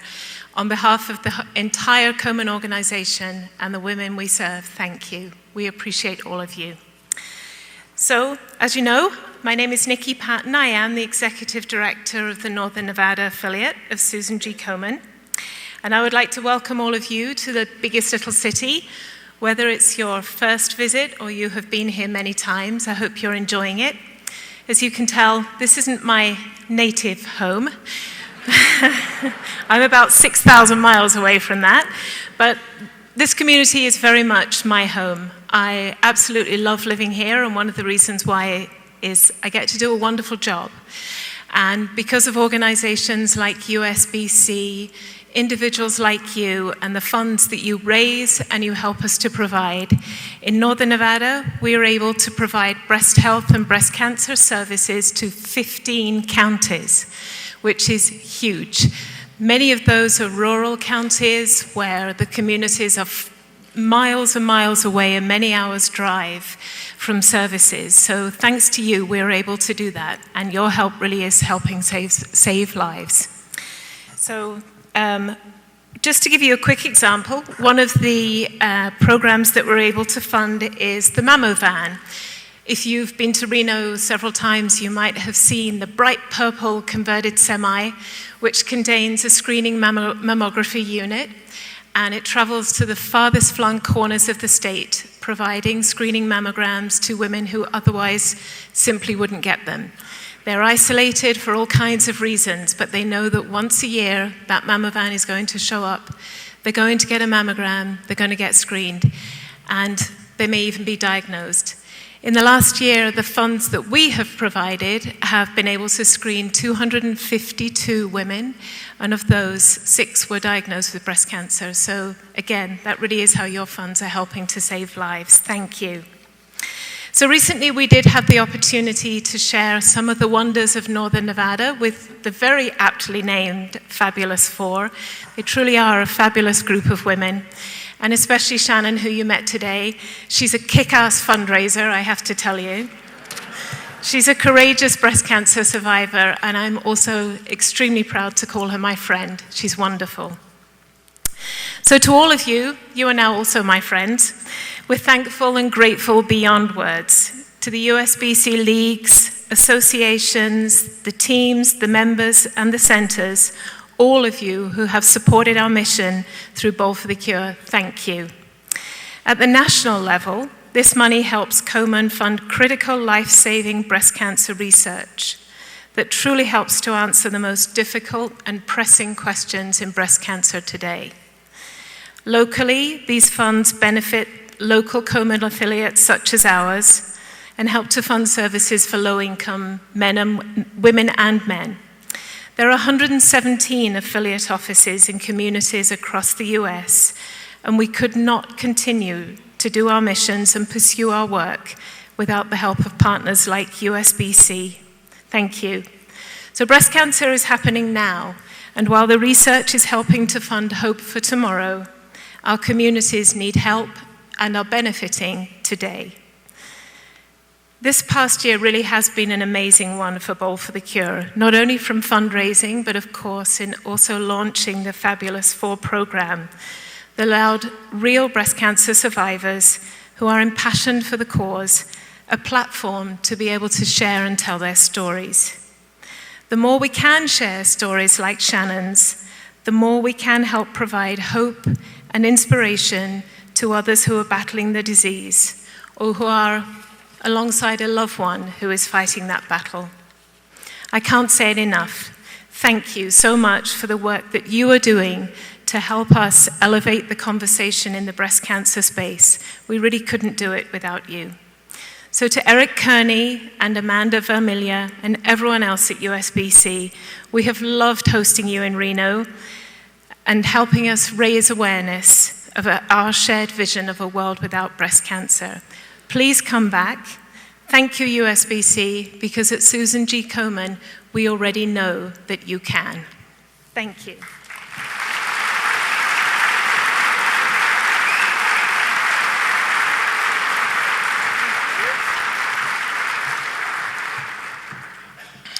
Thank you, Nikki. I now invite you all to please join us in our glow stick ceremony.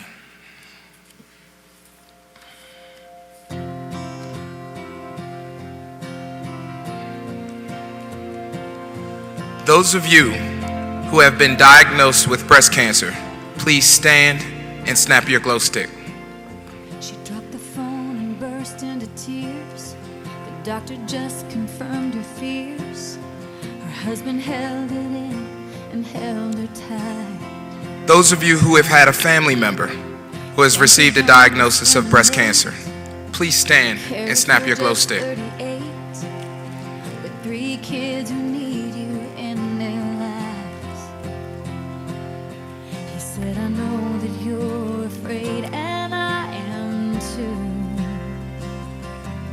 But Now the rest of you who are willing to unite to end breast cancer forever, please stand and snap your glow stick.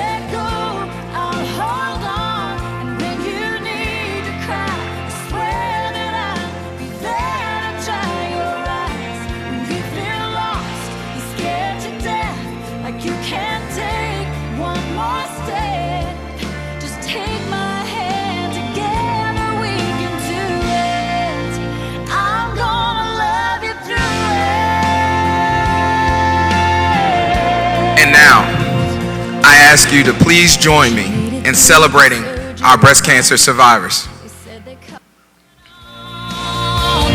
Talk about being strong. She's a big warrior. She's a fighter like her mama always taught her to be. Oh, got an army of angels marching around with her. Oh, she won't give in.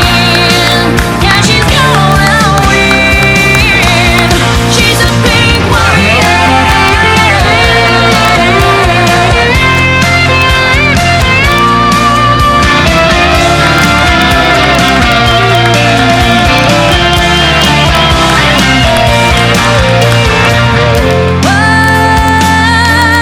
She's a pink warrior. She's a fighter like her mama always taught her to be. Oh, got an army of angels marching around with her. Oh, she won't give in. Yeah, she's gonna win. No, she won't give in. Ladies, I want to thank you for being a part of our celebration today. On behalf of the USBC family and the entire bowling industry, the Bowl for the Cure program is proud to present this check for $975,427.09.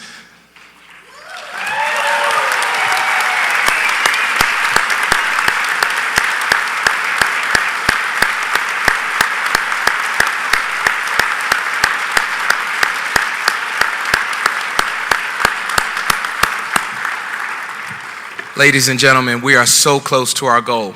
We were counting the pennies up to the hour. We will get this. We will reach $1 million next year with your support. I want to thank you all for participating in this tradition today. As we pray for those who continue the fight and pray for those who we have lost in the battle. We are steadfast in our commitment to you and your families. Thank you, and yes, together we can.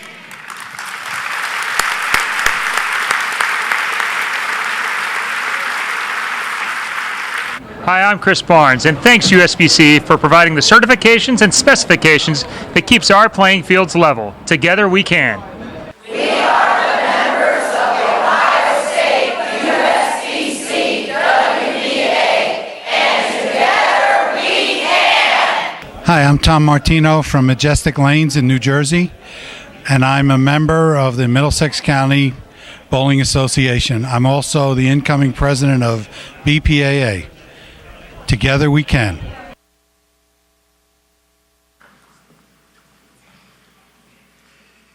Thank you. Hey, we just had kind of a really cool thing happen. I'd like to invite Eric Kearney back to the stage for an announcement.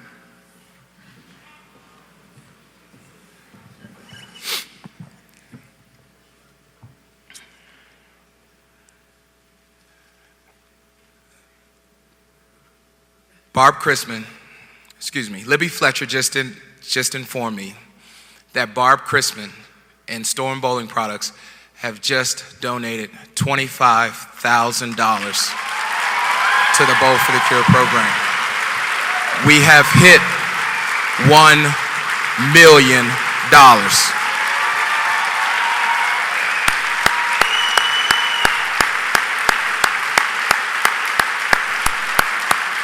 Thank you so much.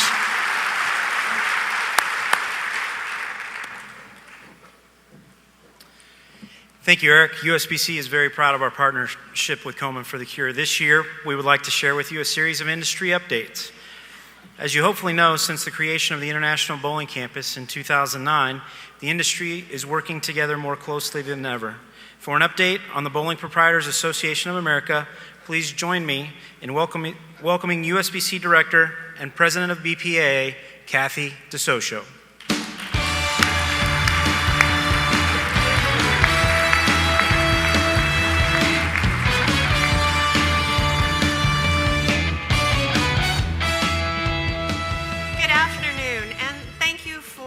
Inviting me to speak to you all today. I appreciate it very much.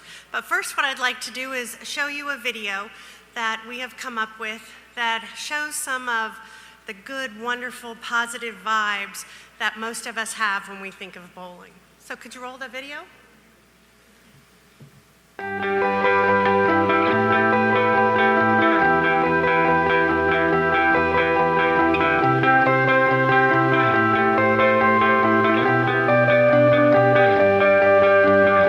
The day I decided to get in the business of bowling, I did it for the love of the sport. I thought, hey, why not make a living doing something you love? And man, it wasn't as easy as I imagined.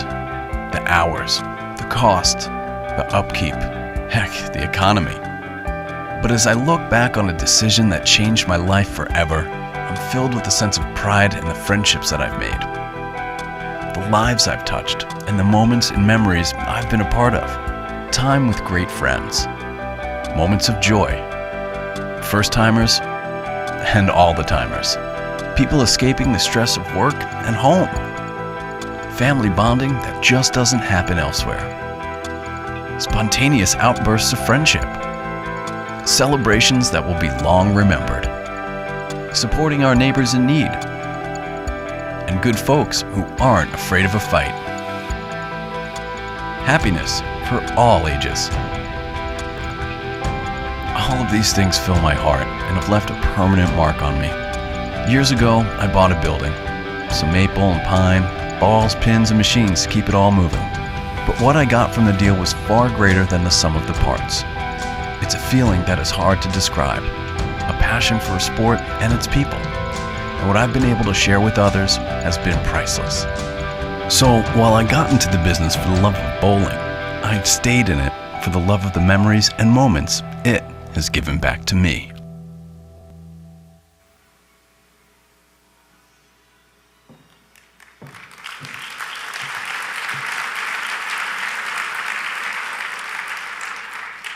So my challenge challenge today is to tell you a little bit about the Bowling Proprietors Association of America without boring you to tears. So, here goes.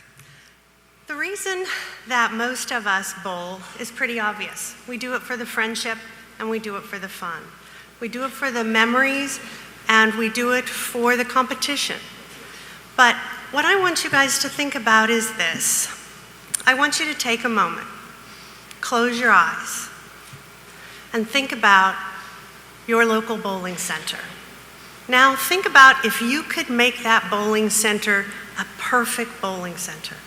What would it look like? You pull up to the parking lot, you walk inside, maybe they have automatic doors that open for you, everything's brand new, the food is fabulous, the beverages are ice cold, everyone there knows your name, the staff is energized and welcoming, you score tremendously well because you're so good at what you do. And you have this wonderful feeling. Now open your eyes, you're back to reality. You know what? All of us wish our bowling centers were like that. But at BPAA, we don't have a magic wand or any fairy dust, and we can't change everybody's centers into those kind of places. But what we can do, and what we try to do, is to make our bowling centers the best possible place for you to recreate. I learned long ago when I was growing up that there were those people who were about the sport of bowling and those people who were about the business of bowling. And I quickly learned that I needed to leave the sport of bowling to those like the Betty Barnes and the Kelly Kulicks, who are tremendous athletes, and that I should focus on the sport of bowling. I mean, the business of bowling, not the sport of bowling. So at BPAA, what we try to do is a multitude of things. One is we try to educate our members on all the things that they can do to make their bowling center better. We have Bowling University, which provides online training courses for them and their staff. We have a bowling management school, which helps them come into the campus, and sometimes we take it on the road as well, to teach and educate everyone on how to make their center better. The other thing that we do is we provide seminars and educational opportunities at all of our conventions and meetings. We have a staff that travels the country, goes to local and state association meetings to help educate all the bowling proprietors that we can. The second thing that we do is we have a Smart Buy program. And what that program does, it provides buying power. As you all know in this room, together you can, well, together we can as well. With all of our co-op buying programs, we can offer our proprietors substantial discounts and incentives on high-quality products that make their lives easier and make things better for you as well. Gives us an opportunity to pass along some cost savings and to maybe help with the expenses of running a bowling center. The other thing that we are very proud of is our partnership with USBC with regards to the youth. Many years ago, we all were struggling with youth bowling, and some brave people got into some rooms together, made some hard decisions, and decided that together we could do a better job than we could do apart. So we have been making changes over the years to get better and better at sharing our resources and sharing our opportunities, especially with the youth bowlers. And they're going to show you some numbers and probably some impressive statistics here later on that show the results of those efforts. And the last thing that we do is we provide an awesome trade show. We provide one of the best parties around bowling that you will ever see, and it's called Bowl Expo. This year we're having it in Orlando, Florida, and we are offering wonderful educational seminars, from a Disney seminar where our attendees will have an opportunity to go off-site and actually go behind the scenes at Disney, who is the recognized leader in customer service around the world. And we will get to actually see how they do what they do. It's going to be a wonderful opportunity for all of our proprietors. And some of our vendors and exhibitors have also signed up to attend. We also have, at the trade show, a keynote speaker this year, George W. Bush. So he is a tremendous speaker. I had the opportunity to hear him before, and I think he will be entertaining and enlightening and hopefully inspirational to our proprietors as well. And then we also then have the actual trade show, which is just wonderful. It's the largest trade show in our industry, and I encourage any of you who have not had the opportunity to attend before, if you're anywhere near Orlando, Florida, the week of June 22nd through the 26th, come on down. We'd love to have you go through the trade show and see all the wonderful new things that are going to be available to our industry and for proprietors to help with their bowlers. The one thing I do want to leave you with, though, is I want to say thank you. From the over 3,500 bowling centers that BPAA represents, I want to thank each and every one of you in this room for bowling with us. Without you and your fellow USBC members out there that bowl with us, we would have empty buildings with nothing to do.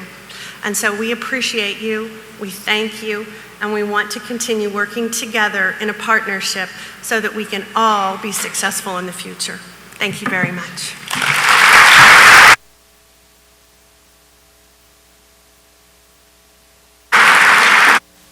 My name is Betty Kornack, and I'll be attending my 44th annual tournament. My local association is Pittsburgh, Pennsylvania. I'm the association manager. And just remember, together we can. Hi everybody, my name is Dorothy Price. I'm from the Tidewater, Virginia USBC Association. I want to thank everyone that has put on this conference this year. It's been very enjoyable, I've worked hard, and together we can. We're our national champion, Lindenwood Lions. Thanks, USBC. Together we can.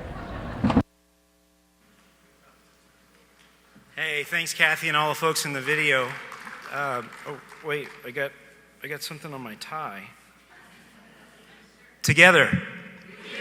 Together. We absolutely can. And when everybody out there says thanks USBC, when you see these folks saying it, they're talking to you guys. They're talking to everyone in this audience. Once again, together. I'd like to welcome President of the Bowling Foundation, Nancy Shank.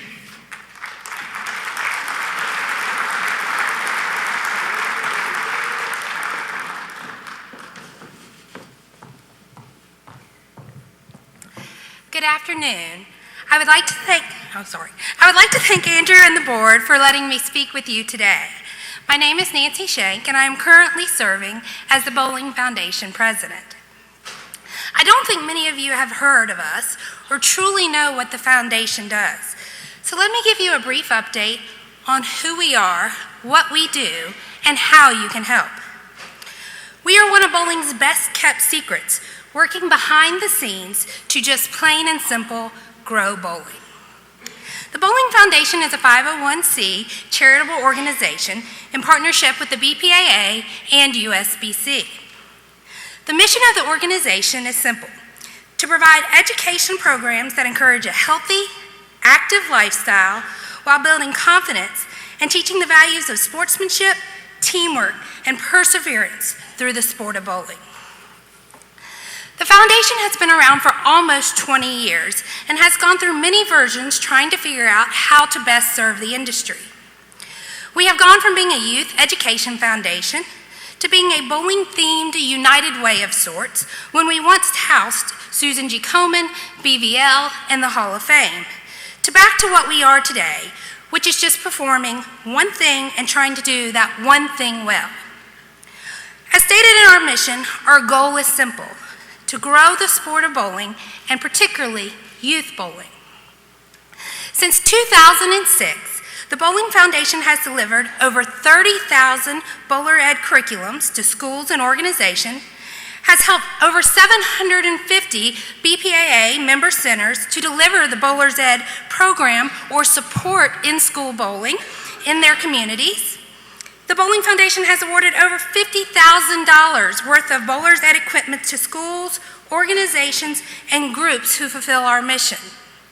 We have achieved all of this while remaining quietly on the sidelines and not asking for much help from either USBC or BPAA. Then in 2012, an opportunity came about that changed the reach of the foundation and I would like to share with you exactly what happened. Chad Murphy came to me with an idea. Chad was sitting in a USBC directors meeting when Eric Kearney said that the American Heart Association had contacted him about a partnership. But Eric couldn't see how to move forward due to the relationship USBC already had with Susan G. Komen and BVL, both wonderful charities. Chad asked Eric if he could explore the relationship. After several meetings, a partnership was formed between the Bowling Foundation and the American Heart Association. I like telling this story because to me it is the perfect example of what we all hoped for several years ago with the forming of the International Bowling Campus. This project and partnership was formed because we were all together sharing ideas and contacts. And in the end, something great happened for bowling. Not for an organization, but for bowling. So what exactly is our partnership with the AHA? Well, maybe you've heard of Hoops for Heart or Jump for Heart. They are the AHA's most successful fundraisers. Elementary school students have a hula hoop contest or jump rope to raise funds and awareness for the AHA. The 350 schools with the highest fundraising goals each received one carpeted kit from the foundation. We just completed year 2 of a 3-year partnership, and we have now delivered 700 bowling kits to schools covering 8 American Heart Association regions and 40 states. Next year, we'll deliver another 350 kits to schools across America and introduce a new program occurring in elementary schools, getting more and more young kids exposed to our great game. The program this year is definitely working. After being a winner of one of the bowling kits from the AHA in year 1, my children's elementary school implemented a 2-week bowling program. I had offered my assistants and my own personal kits before and even taken them to the school and said, "Here, have them." But not until they received their own kit did they truly get how fun teaching bowling in school could be. For 2 weeks, the cafeteria became a bowling center, and my kids had to eat in their classroom every single day. And now I'm speaking at the next curriculum day in our county to make this a county-wide program. Step by step, together, we get to build the sport. Success is happening all around the country, but we're not stopping with our partnership with the AHA. 2 times per year, the Bowling Foundation awards in-school bowling equipment grants to 6 public or private educational institutions or nonprofit organizations serving youth in grades K through 8.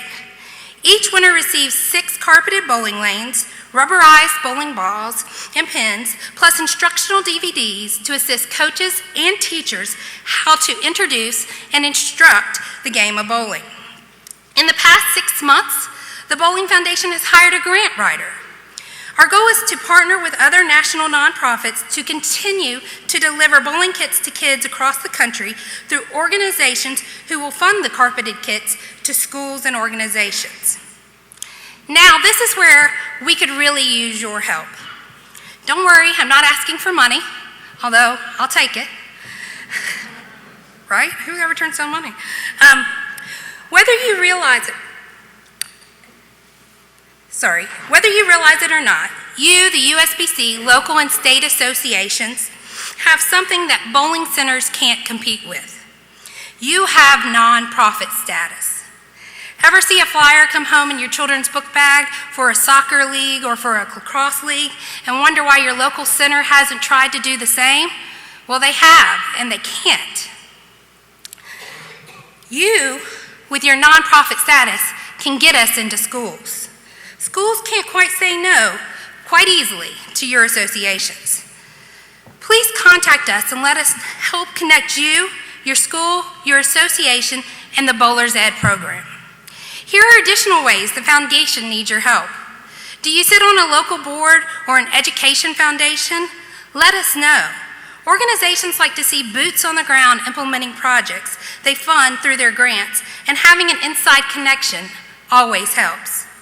Do you work with a local nonprofit agency who we can combine efforts with to get kids active and fit? Do you have contacts with Special Olympics, Boys and Girls Clubs, school districts, or regional USBC chapters. They all are grant eligible organizations. The Bowling Foundation may not be the first entity that comes to your mind in the bowling world that we all love, but hopefully now you understand who we are, and more importantly, what we can do together to grow this sport. The work we do at the national level can, should, and will impact you on the local level. If you'd like more information on the foundation and how to get involved, please come find me or email our foundation employee, Sean at ibcyouth.com. It's our job, the lovers and the protectors of our sport, to help grow the sport. Together, thank you.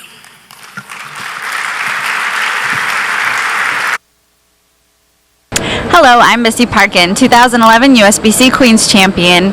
Thank you, USBC, for all the amazing USBC Queens Tournament. Together we can. Hi, I'm Gary Davis from Bend, Oregon, part of the Bend USBC. I'm a registered volunteer. I support the program, and together, yes, we can.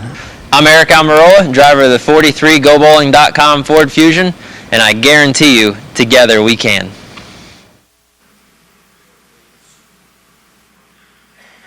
Thank you, Nancy. Please welcome the president of Strike Ten Entertainment, Frank DeSocio.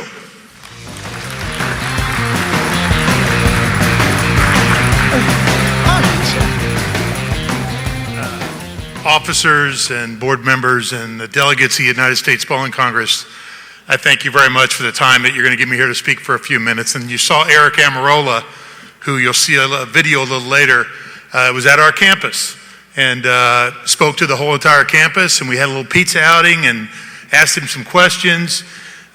He loved it. He couldn't believe that was our sport was about, so it was kind of cool. I got to say something before I go into my speech, and maybe see it in those very early videos. We were lucky at the campus about 4 weeks ago to host the Chief Executive Officer of Pepsi-Cola worldwide.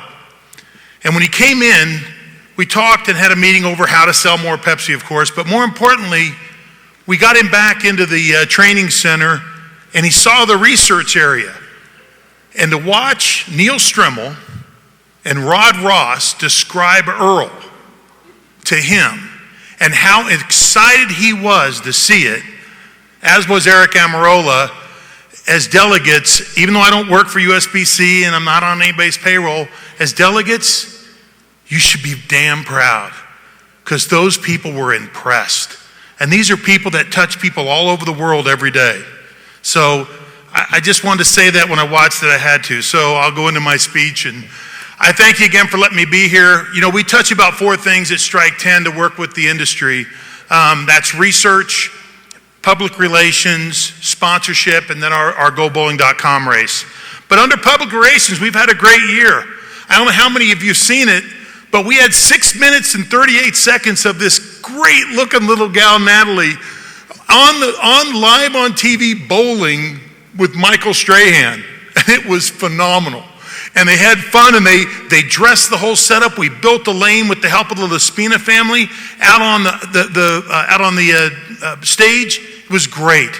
6 minutes and 38 seconds of great time. And we're still using her. She's still going to go use a program in about 4 weeks where she's going to bowl in 4 states in an hour period. And our PR firm, MWW, will run with that. Hopefully getting people to think about going bowling.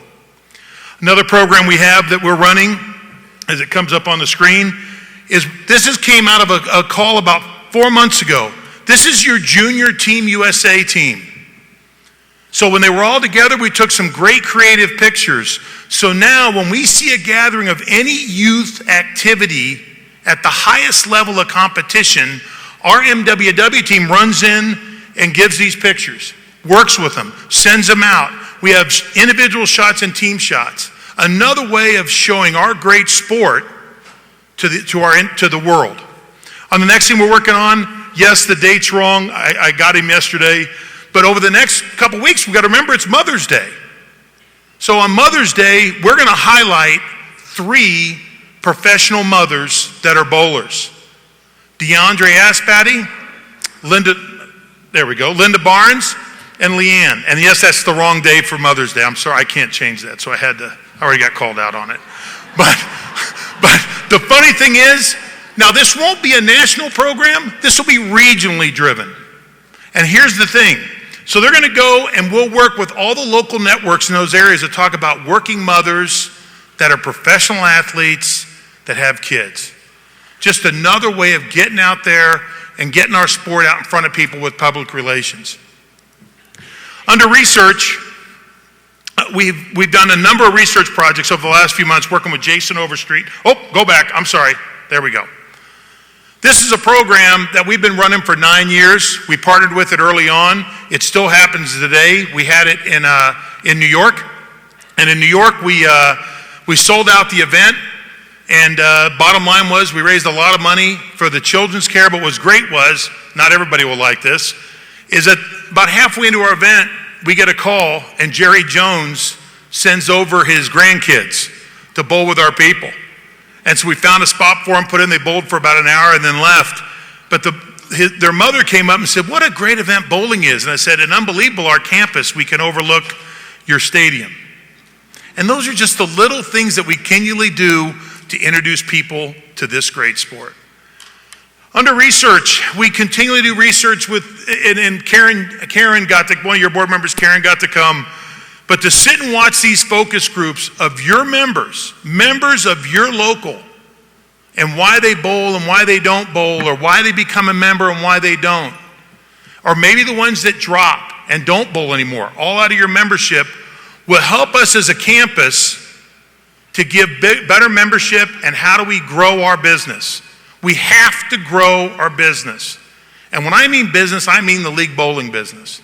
And that's something we fight with every day and try to help with at Strike 10. It is a belief of ours.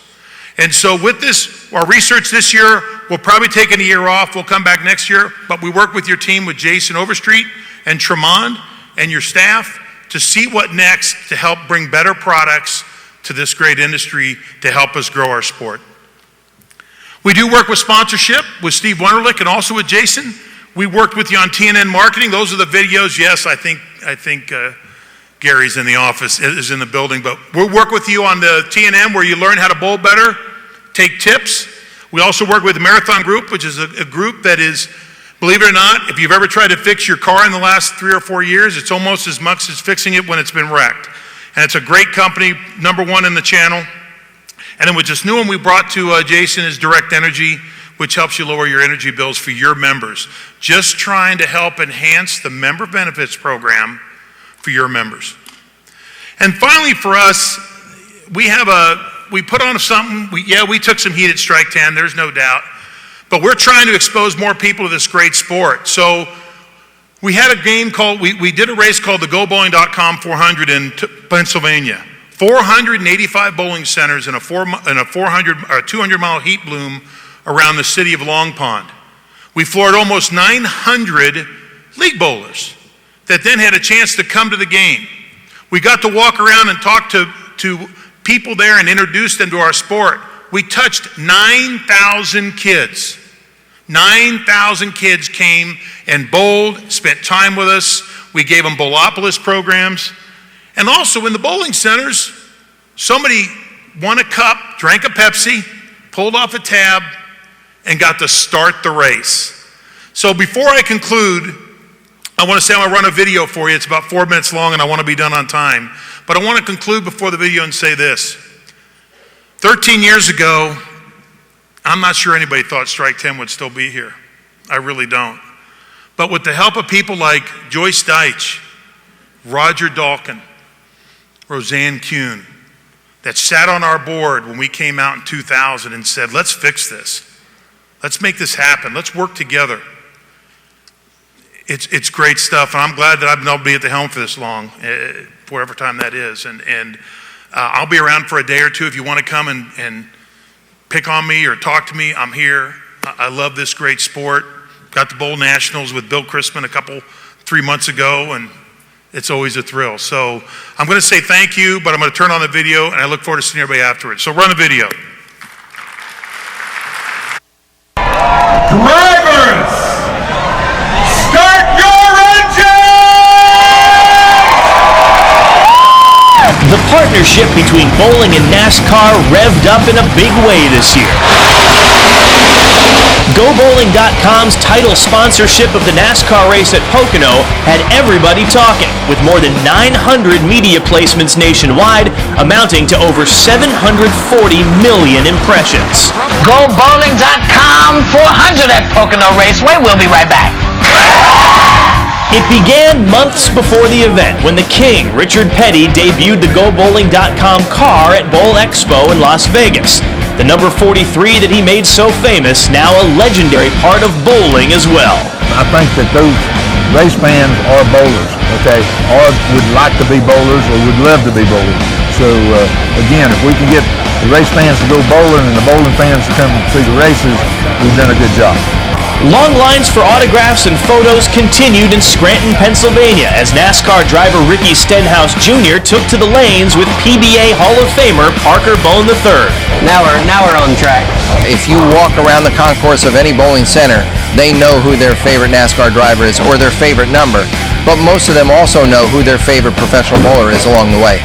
GoBowling.com came on board to sponsor our event, and I think it's huge for a new sponsor to come into our sport, and we want to make them feel welcome. So, that's from the drivers, the teams, the race fans, and I think it's going to be a good partnership. The weeks leading up to the event were also chock full of promotions and contests, which brought the attention of millions to GoBowling.com. The Loud and Proud Facebook contest used the GoBowling.com social media platform to connect NASCAR fans with bowling, reaching over 5 million fans. While the Pepsi Stop Your Thirst and Start the Race nationwide cup promotion put avid league bowler Justin Small on top of the NASCAR world when he won the grand prize to wave the green flag at the GoBowling.com 400. Words can't describe it. I mean, it's one of those things that you never would imagine that you're going to get to do something like that, and the adrenaline's pumping, and my heart was racing. It's just amazing that all those guys were watching me, and it was just cool. It was just really cool. On race day, GoBowling.com and Bowlopolis branding was everywhere, from signage inside and outside the track, to the Pocono Fan Fest, to the GoBowling.com 400 Winners Trophy, and of course, the car. A custom paint job like the sport of bowling or NASCAR has never seen. It had driver Eric Almirola fired up and ready to take that GoBowling.com number 43 car for a spin. It's an honor and a pleasure to have GoBowling.com on our car. It's the world's largest sport. They were just telling me 71 million people participate in bowling activities on a yearly basis. So that's a lot of people to reach out to. Participating proprietors took their turn flying around the tricky triangle 2.5-mile track in the official pace car. League bowlers got to rub elbows at a special pre-race party with celebrities like Dane Cook and get autographs from some of the greats like Richard Petty, Brad Keselowski, and Eric Almirola. There you go, buddy. Have fun. It's just exceeded my expectations. The fans have been so welcoming, and this is my first, not only doing anything as Grand Marshal, but first NASCAR event. 1 foot on the brake and 1 on the gas. With a race viewing experience in a private suite or a chance to access pit road and walk around the grounds to check out the Bowlopolis Kids Zone, the opportunity to put bowling's best foot forward never took a pit stop. No matter where the number 43 car finished, it was going to be a win for bowling, as more than 5 million people tuned in to watch the GoBowling.com 400. The checkered flag at Pocono today, Casey Kane. And when Casey Kane celebrated in Victory Lane, bowling took center stage together with NASCAR, as both of America's most celebrated sports brands cheered right along with him. This year's audience for the race at Pocono grew by 14% over the same race the year before. And next year, GoBowling.com plans to make it even bigger and better.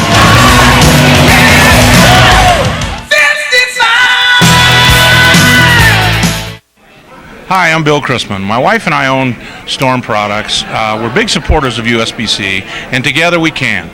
I'm Karen Stumpf, and we attended the USBC Education Extravaganza. Together we can! I'm Jason Belmonte. I just won this fella, the Masters.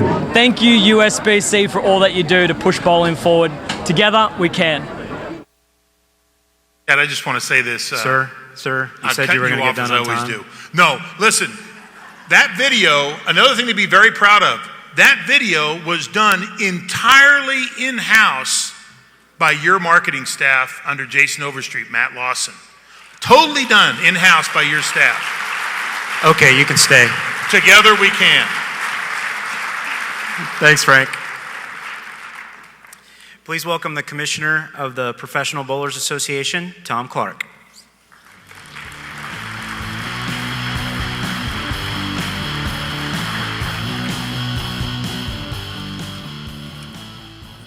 How you doing? Thank you very much for inviting me to speak here today. It's a great privilege to represent the PBA and be able to personally thank the USBC for everything that it does for bowling locally and nationally. It's been a really inspiring day too, just being able to be here, hasn't it? I mean, and I love being in Reno. First of all, it's great to be back. I love the bowling stadium, but this event today has really felt great.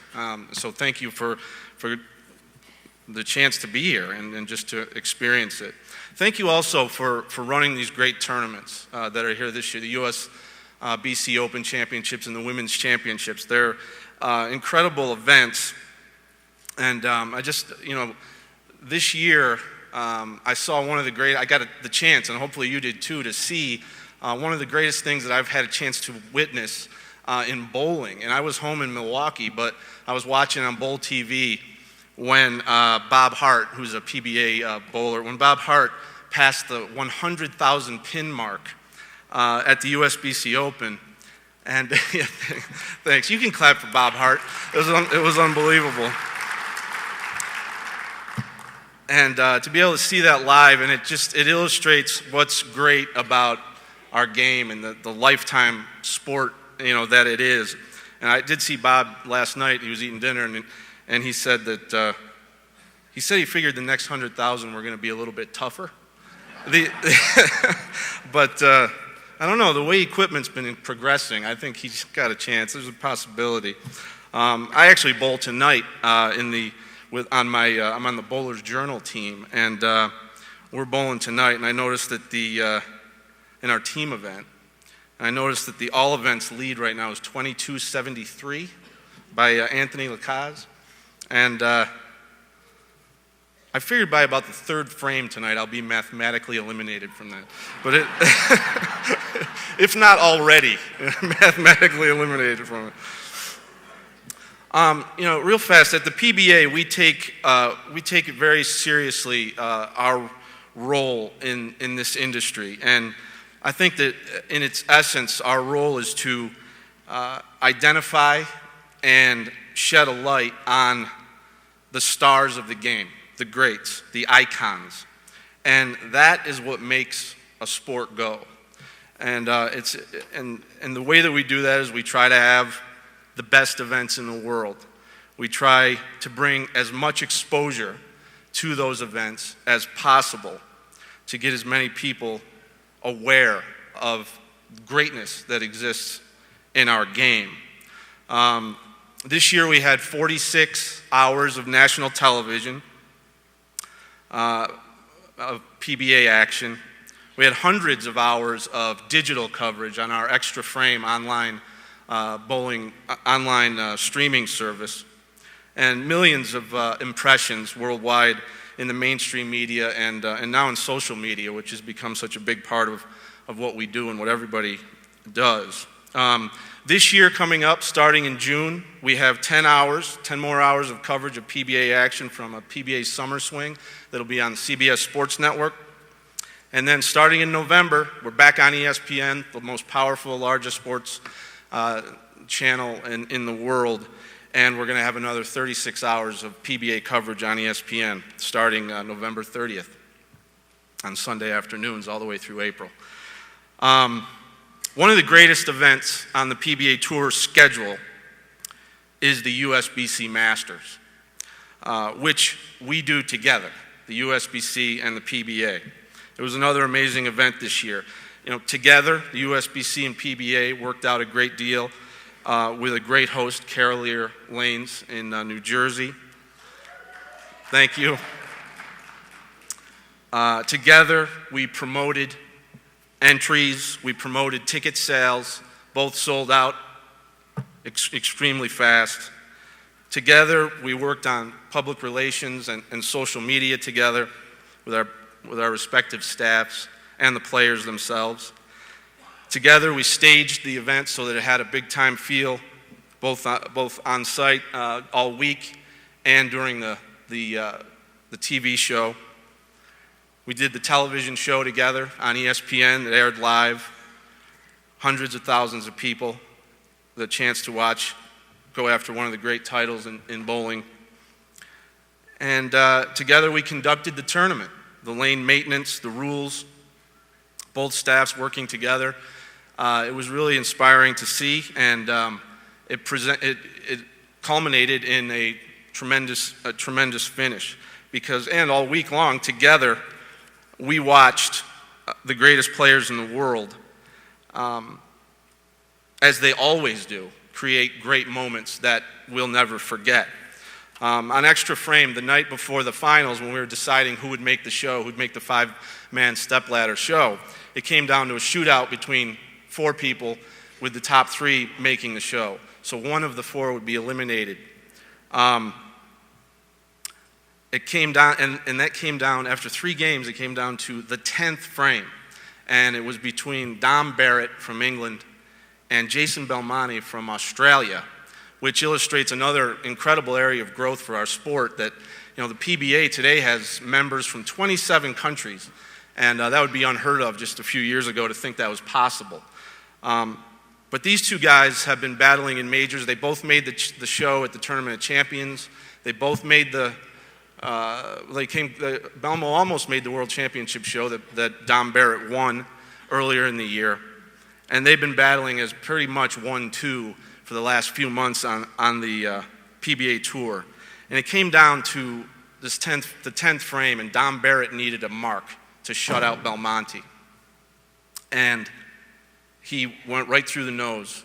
And this has got to be one of the most talented players anyone's ever seen. He went right through the nose, and he left the big 4 and missed it.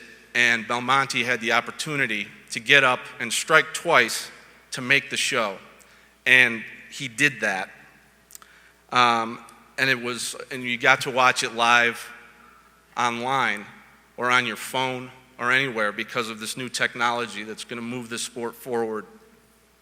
And at the same time that you felt bad for Barrett, and you felt like, wow, that was quite a break for Belmonte, he did come through in the clutch, and that's sports. There's disappointment, there's victory, and you saw it all right there in just a couple of minutes, and that's what bowling can deliver.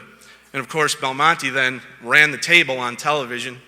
He beat a left-hander, he beat a couple of veterans, and he beat the PBA Rookie of the Year, E.J. Tackett, who has a great future in this game, in the championship. So Belmonte made history.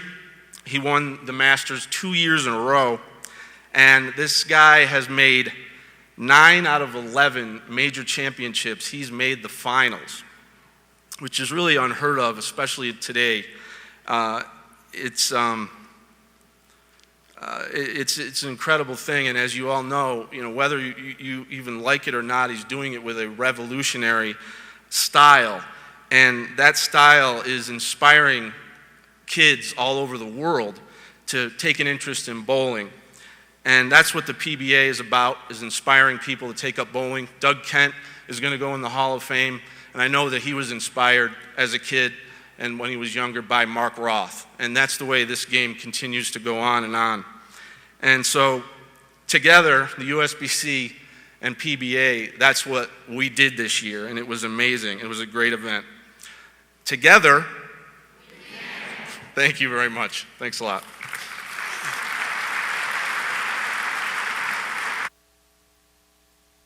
Hi, I'm Jan Schmidt on the USBC National Board of Directors, and you all in this room are the heart of this organization, and we know that you help keep everything together and everyone counts on you. You are bowling, so we want to thank you for everything you do. Together, we can. My name is Jerry Ledbetter, Association Manager from Southtown USBC, and I was able to represent my country in international competition. Together we can. Hi, I'm Tommy Jones. I want to thank USBC for running the Team USA program, and together we can. Next up, President of the WTBA, the World 10-Pin Bowling Association, Kevin Dornberger.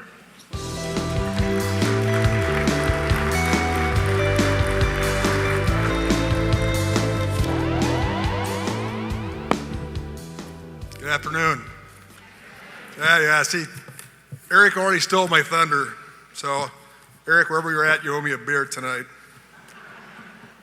World 10-Pin Bowling Association. Well, now we're actually World Bowling. We were FIQ, Fédération Internationale de Quilles, since 1952. We were 10-pin and 9-pin, and, well, we were about 30 years behind the times due for a facelift. We have a new name. You see it up there on the screen. We have a new logo.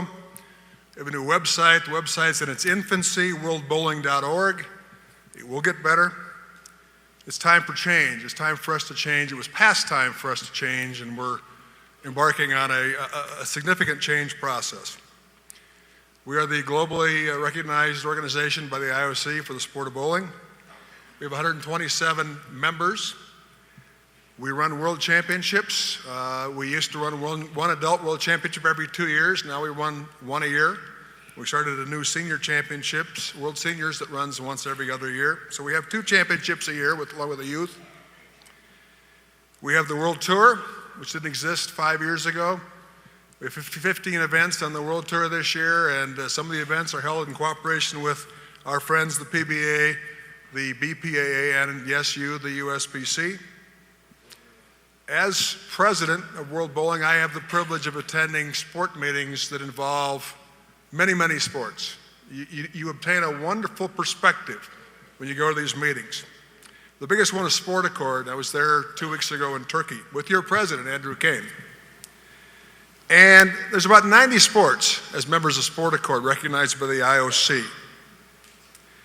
About 80 of them would like to go back to the good old days. I'm telling you that right now. And Carrie, would you run the first video, please? In the afternoon, when things slow down, when you're wondering what to do, let's go! Go bowling!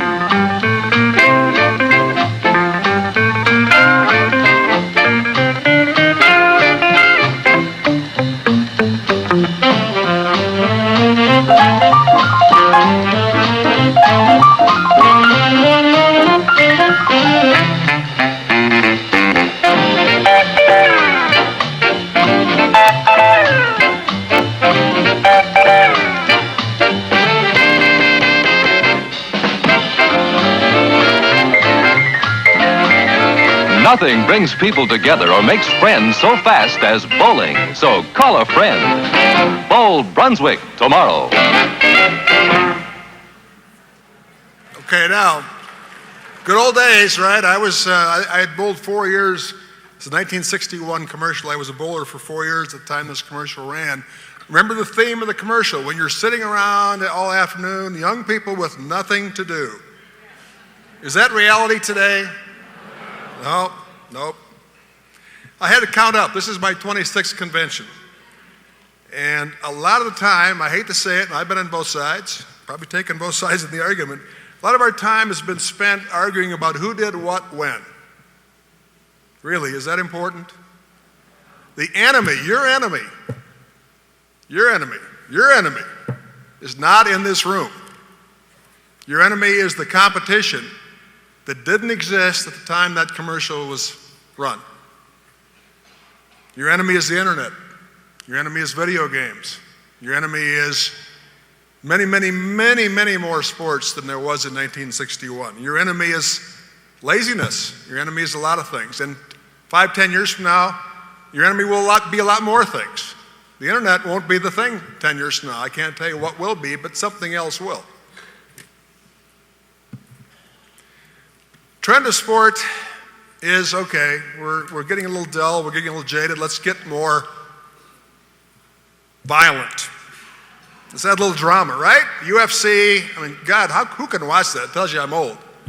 But it's popular. Well, we could do this. Carrie, you want to cue the second video? Yes, we're here in the pavilion at Manhattan Beach, and you're looking at Christy Ellison. She's up now in the 10th frame. Needs 2 strikes to win the match.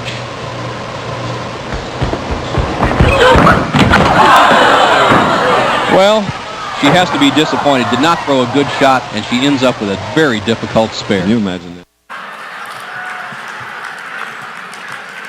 Now see, if you weren't laughing, you could have heard the commentary. It was Bo and Chris Schenkel. It was great. You know, they concluded she had to be disappointed with that shot.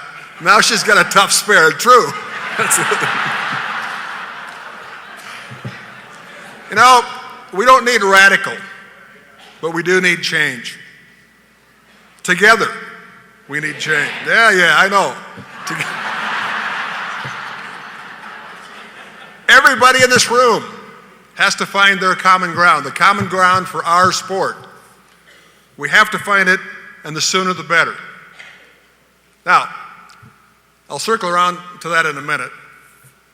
The main thing I think I should tell you about is the Olympic process. And I know some of you have been here long enough, you've heard it, and you heard that, done that, what's the big deal, so what, we're never going to make the Olympics.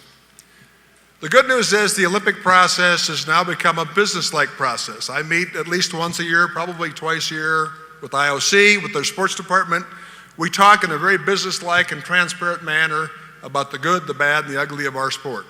And I have to say, they're very honest. I can't argue with the things they didn't like about our sport. It isn't our sport, but it was pretty much everything else. We didn't allow pros in the World Championships. We fixed that. We had a governance issue, a serious governance issue. We had a bunch of competing organizations. We've changed that. I mean, it's perhaps the most miraculous thing in my life, besides meeting my wife and having 5 kids, is in 2011, we voted in a reorganization proposal at the world level. And we tried 4 times in the decade before. The highest we ever got was 40%. 94% of people in 2011 Hong Kong voted to reorganize. 94%. Positions were done away with. 94%. How many people here agree it's Thursday? Probably not 94%. So people at our level were ready for a change. Folks, they were ready for finding some common ground. Current process is that there's a short list published by the IOC every 4 years. Sports they think are close to being Olympic worthy. The last short list was 2011. We were on the last cut out. We were close. Next short list is 2015. From the short list, by the way, they pick at least 1 or more sports to go under the Olympic program. Under the current system, the soonest we could be picked as an Olympic sport is 2017. The soonest we could be in an Olympics is 2024. Yes, it's a long process. But if we don't start today, it's going to be a longer process. The IOC leadership, they have a new president. They're all talking publicly about changing their process, becoming more open to new sports, adding more new sports, lengthening the Olympics, taking out some old disciplines. Everything, if you're a sport, I think we are, that's on the cusp of Olympic recognition, it can't be a better time. And I know some of you are thinking, who cares about the Olympics? Maybe in 1981 when we had 10 million members, maybe that was a good argument in this country. I'm going to suggest to you that it's no longer a good argument. The typical argument for Olympic recognition is that you create aspiration and inspiration for your young people. All true. The real arguments for being an Olympic sport are, number 1, money, and number 2, increase in participation. Money. Out of our 126 federations, we probably have 20 today around the world. USBC is one of those members, by the way. We have 20 that are fairly well funded, and I would count on to get a result. If we're an Olympic sport, there's 205 Olympic committees around the world, and they will all fund bowling programs so they can be competitive at the Olympics. So we go from 20 to 205. What does that do? Well, it creates more lanes, more bowling balls, more coaches, et cetera, et cetera, et cetera. You're thinking in here, that doesn't affect us. Yes, it does. If the commercial companies are doing much, much, much better, you think they'd be more helpful to USBC? I think they would. Probably the biggest thing we need to be concerned about is the increase in participation. There's some interesting numbers coming out of England. London is deemed to be the most successful Olympic Games in history, and mainly because of the enthusiasm with which the English people grasped the process and have sustained the process. These are government statistics for increase in sporting activity in England over the 1 year after the Olympics. Cycling, plus 51%. Athletics, plus 50. Beach volleyball, plus 50. Handball, not even an Olympic sport, plus 50. Swimming, plus 48. Gymnastics, plus 35, et cetera, et cetera, et cetera. Now, in this country, those would be pretty big numbers. 71 million people. Now you're 100 million people in 1 year. That's an interesting possibility. The issue in the past has been when these sports have benefited from Olympics and Olympic recognition, the sports weren't ready for it. They didn't do anything to prepare themselves for the onslaught of increased participation, and therefore there was no legacy for them. England learned a lesson. England sat down with the sports and was ready for this, and England today has sustained almost all its growth. And they have organizations today that are funded by the government that are post-2012 Olympic companies that their sole purpose is to continue the sustained growth of sports and recreation and exercise and health in the country of England. So let's circle around. First of all, I should tell you this. We have a current Olympic effort that's funded. It's funded by a group we call the Friends of Bowling. And the Friends of Bowling, I thank you very much, USBC. It includes USBC, includes the Bowling Proprietors Association of America. It includes Brunswick, Storm, Kegel, and yes, World Bowling. We actually have some money now. We have almost $500,000 in our war chest to do things that we need to do to expose the sport of bowling to those around the world who don't know much about it. And that's really the issue. Our downside right now, according to the IOC, is we don't have enough spectators, enough outside media, and enough sponsors. Anybody here argue with that? That's the reality. So we have to work on those things. Because like it or not, a big-time sport, a big-time member of the Olympic community generates spectators, media, and sponsors. So that's our goal. Will you find common ground? If we're in the 2024 Olympics, I think we'll be an Olympic sport someday. I think more likely than not we'll be on the short list next year. And by the way, when you're on the short list, some things start to happen already that are very positive with governments, with sponsors. If we're in that Olympic situation, will you have found the common ground, the together ground, I guess is what I'm supposed to say, to be ready for a 40% increase in participation? Will you? I hope so, because here's the real deal, folks. I have a selfish interest. If we're in the Olympics and one of our biggest federations, our biggest federation, blows their opportunity to retain a 40% increase in membership, I'm not happy, and you shouldn't be happy either. I think our chance is coming, and I think it's really up to you to get ready for it. I love our sport. I know many of you in this room do too. We can't waste any more time. We've got to get ready to fight for the relevancy of our sport in a very, very complex world. Think of the Brunswick commercial. Think of the reality today. Thanks.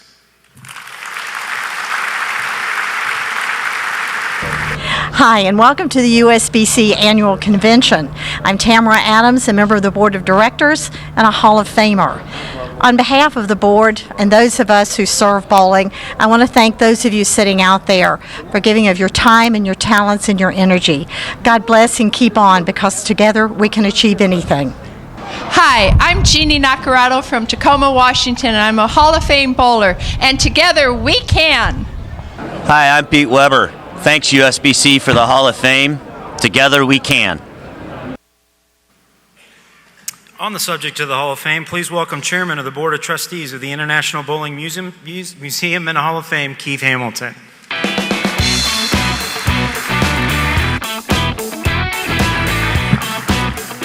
Thank you, Chad, and thank you, everyone. I know it's been a long day. We're almost through it, but I always love coming to this convention because people here really care about their Hall of Fame and the museum, and it's a great opportunity for us to say, hey, thank you. Every dollar you commit is so important to the operations of the museums. We're unable to generate $1 million through the local bowling centers and through donations such as the other programs. So the local association is very important to us with every contribution you make. So thank you very much for that. I'd like to start today where we left off 1 year ago. And there was a bunch of people running up handing us money for the Hometown Heroics display. That was kind of fun. I enjoyed it. And I think you deserve an update on Hometown Heroics. The exhibit, of course, is the kiosk-based database that houses all the honor scores bowled by USBC members, as well as holds the Hall of Fames for local Hall of Famers. Very important. It's a very popular exhibit. And we launched a year ago from today a $125,000 capital campaign so that we can completely revamp Hometown Heroics, do something special. So how did we do on the capital campaign? Well, we were a little short in generating it. We were $97,000 short. So it means we generated $28,000. And then somebody handed me this morning, Joe Diamond, thank you, contributed another $500 to that fund. But I'll tell you, we're going to do it. When we saw the trend line for the capital donations, we realized that, well, we're going to fall short of our expectations. So there's one of two things we're going to do. Either one, we're going to give the money back, and there's no way we're going to give the money back. It's not going to really happen. So, I hate to sound this way, but we were like, we got to get it done. We have to find somebody in this world, on this globe, that can transfer data to the same system. Okay, it shouldn't be because we left St. Louis, we can no longer download information. So, you know what? I get a call one day, and it's from Eric Kearney, our managing director, our star, and he says, Keith, you guys were right. Well, I don't know about you, but very seldomly does anybody call me and tell me I'm right about anything. So I sat back in my chair. I said, well, what are we right about? He goes, well, you guys are right. We are able to take this 1.5 million records and download it. Keith, not only can we have, and we are caught up. The Hometown Heroics, I told you a year ago, we were short 3.5 years. Well, we are caught up. So that was great. That was a dream. Do you know what the savings are on not having to type in 1.5 million names? So all of a sudden, our trend line is looking doable. So there's only one other thing we had to give up. That's pretty, isn't it? One thing we had to give up. And always what you do in database management, not that I'm an IT guy, but it's basic. You always want to have one database where all the information, all the individuals can come in, pull information at their various sources, websites, whatever they may be. But so what if we didn't do that? Now that we can download information, what about if we just updated it through a download every 3 months, every 6 months? Can we do it then? Yeah, we can. Now that puts us in play. We can now give you what we promised, which was a brand new, written from scratch, Hometown Heroics display. Now, there's two parts of it. You can sort by a variety of ways, but there's two parts of it. One, again, is reporting that honor scores, those honor scores, of course, very important, but it's agate. You can only do so much with it. We really want to invest most of the money, and we now can. That $28,500 should very well be enough. We want to make it easy for a league secretary or someone who is appointed to go in and register your local Hall of Famer. And to go in there and put in their statistics and to type in their bios. And tell you what, if you have some video, provided it's X amount of space, we want you to download video in there. We want to make this a phenomenal experience for you, for your grandkids, for your kids, for the youth.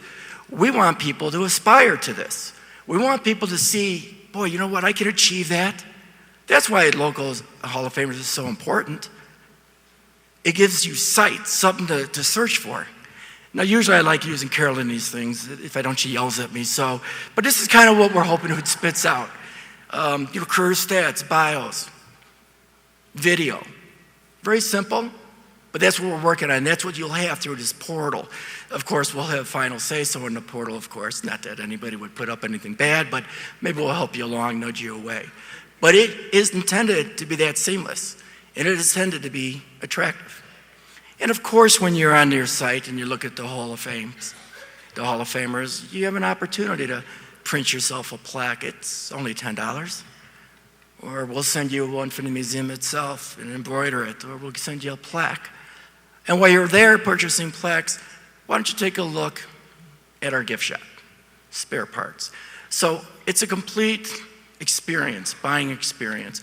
It's your moment, but it is so important for the industry to have these moments because we want people looking.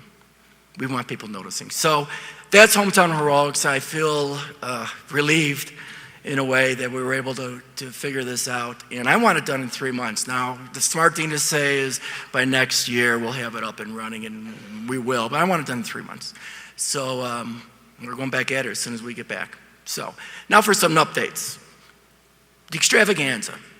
By now, I think everybody knows the extravaganza. It's an event. It's a tournament that anybody can win of any skill level because it's a bunch of games. It's odds and evens, but don't get a strike. If you get a strike, you get a 0. If you get a spare, you go to jail. Whatever it might be, you can't bowl well in it. It's impossible. I feel very comfortable bowling in that tournament, by the way. So I actually believe I can win it, but some things can't happen. Some things can't happen. But it's an experience that we think you should try. And I think if you try it, you'll remember that weekend, that 3-day weekend for the rest of your life. Because it will be a different experience. It'll be something that you will enjoy and take with you. It's a total social gathering. It'll again be May 29th through June 1st. It's a third year. We always tend to run it at the end of the month. The best thing about it, it's held at a spectacular place, the Red Rock Hotel and Casino, fabulous place. We could take it to a less expensive venue, but we don't think that would help the experience. We want you to have a great experience. So that's the extravaganza. We're doing great. We're almost sold out, but we're not. So please, contact the museum. Let us tell you about the extravaganza. I love this museum here in Reno. I hope by now everybody's had an opportunity to walk through it. It's what's great about the museum, it's about bowling. I mean, we don't have to take you through the interactive stages and nothing fancy. We don't have to go through the history. Hey, here's where we are with bowling today. And even though it's been up for only 2 years, we're already looking at changing up some of the exhibits. That can be done within a year. That could be done within 2 months. It all depends on when that finance committee in Reno says, okay, we're ready. The other thing we want to do, something that we're committed to have done, is we want to put those new Hall of Famers. When I say new Hall of Famers, we're talking about post-merger. The Hall of Famers that may not have a beautiful portrait sketched of them or the Hall of Fame for the men, the ABC plaques. We don't have that. So what we want to do is create a special place within that satellite to congratulate the USBC Hall of Famers. But it's every year, so there's only limited wall space. So what we're going to do is we're going to honor the class. And we're going to put this nice class right in the middle of the plaques, right in the middle, the focal point of the museum. So it's just a fine way, it's a unique way to pay tribute to some people who, it keeps going on and on and on. So anyway, please check it out. I think you'll really enjoy it. We've brand new, I think we're in our 3rd month. There is a newsletter. Every person who goes through the museum in Arlington, they are in our database. We tackle everyone before they leave. They can't leave Arlington Museum until they give us their email and contact information, so they will receive a newsletter. But also, every local association is entitled to one. So maybe you've gotten a couple and you didn't know it was from us, so maybe you deleted it. But look for the next one, which will be forthcoming in 10 days, within 10 days. Please look for it. If you don't get it, let us know, because you're entitled to it. Every local association is entitled to it. Now, this is my favorite part. My favorite part is going through recognition for those associations who contribute to the museum. I want to say, of course, honor them, thank you, but also, again, your dollars are so appreciated. So I'm going to ask Eric Kearney to, busy guy, huh? Bowl for the Cure, Hall of Fame, he just does a fabulous job for us. But here are the winners for those who have contributed greater than $2,500. If all three can come to the stage, right now we would appreciate it. They are the Missouri State USBC Association with $3,250.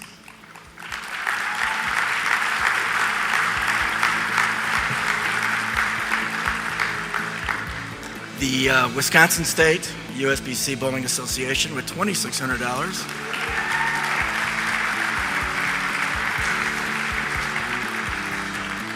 And the Michigan State USBC Bowling Association, $2,500.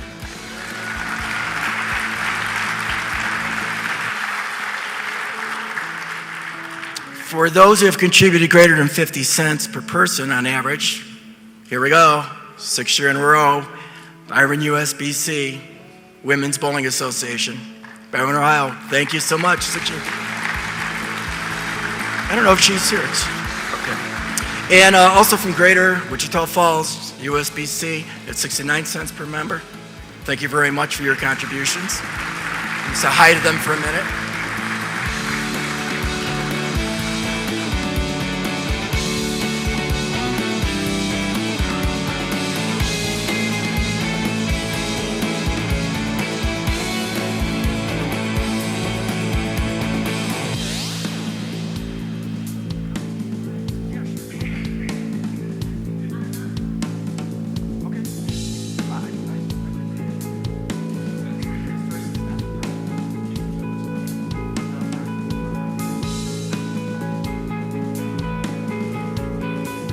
Anybody here from Wichita Falls, Texas? No? Okay, well, we'll make sure you get your plaques. Really? Okay. There they are. You were out, weren't you? I know. Or you weren't listening, one of the two. Probably the latter.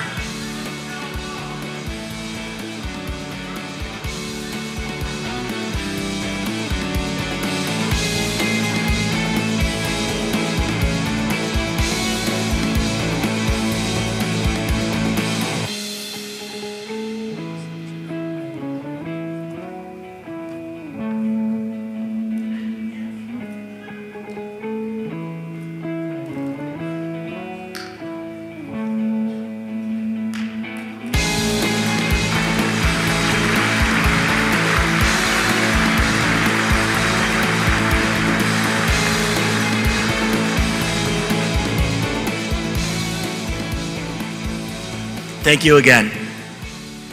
I've got some, little announcement. I don't want any mass celebrations in the streets or anything like that, but I will be stepping down as chairman of the Hall of Fame, be effective after our June meeting at Bowl Expo.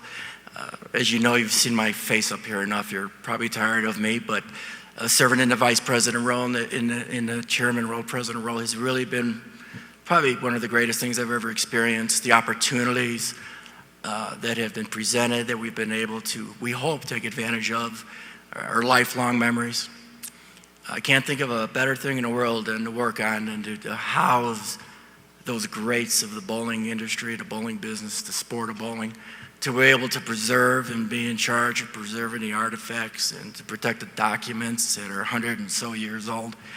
It has really been an honor for me, but I promise you one thing, we're going to have somebody who's going to come in and replace me, and he's going to be fantastic, a strong stalwart, and his name is Bob Goodorf. Bob, could you stand up for a minute if you're, there he is.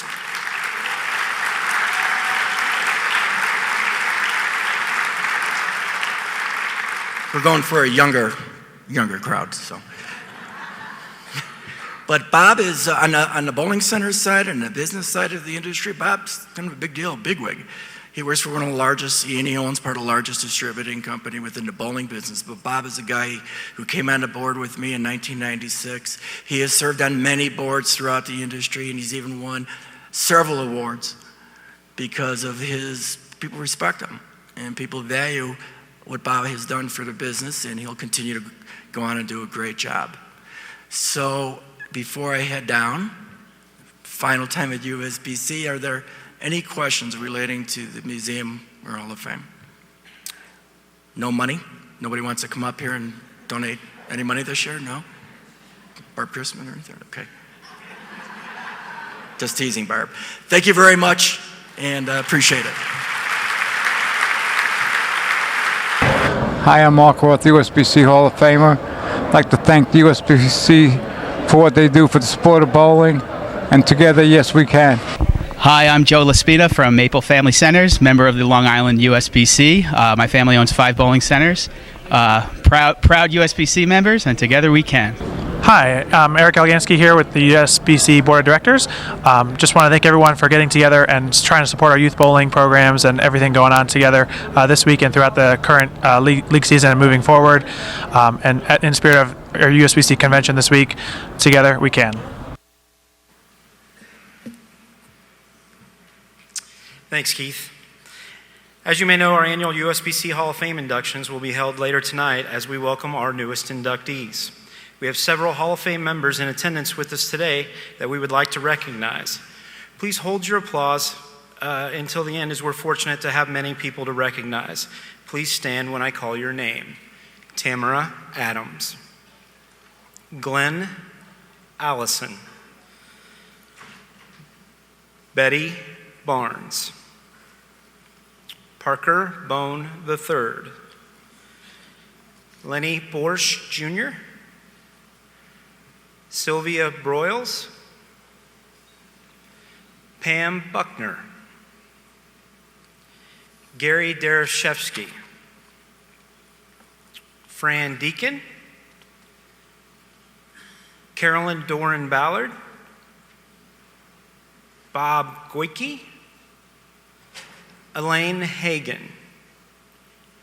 Bob Hart. Marshall Holman.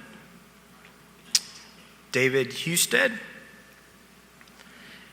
Leanne Holzenberg. Shirley Levins.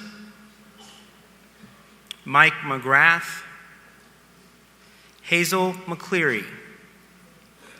Virginia Norton. Sandy Postma. Jeff Riggles. Jimmy Schrouder. John Summer.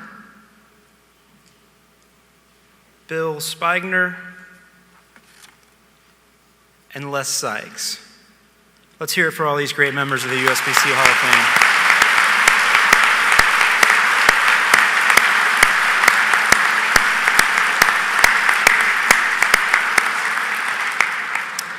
Thank you all for being here. Now let's take a look at the class of 2014. Yeah, you can be the greatest, you can be the best. This year's Hall of Fame class begins with a true pioneer. Thanks to the AMF Automatic Pin Spotter, modern bowling's fun for everyone. Woody Woodruff was on the team that changed bowling forever with the automatic pin spotter. He was also instrumental in getting the PBA onto TV sets nationwide and spent a decade on the Hall of Fame board as one of its biggest fundraisers. The USBC performance category brings us 2 bowlers who are still out there fighting for titles every year. Oh, and right dead solid.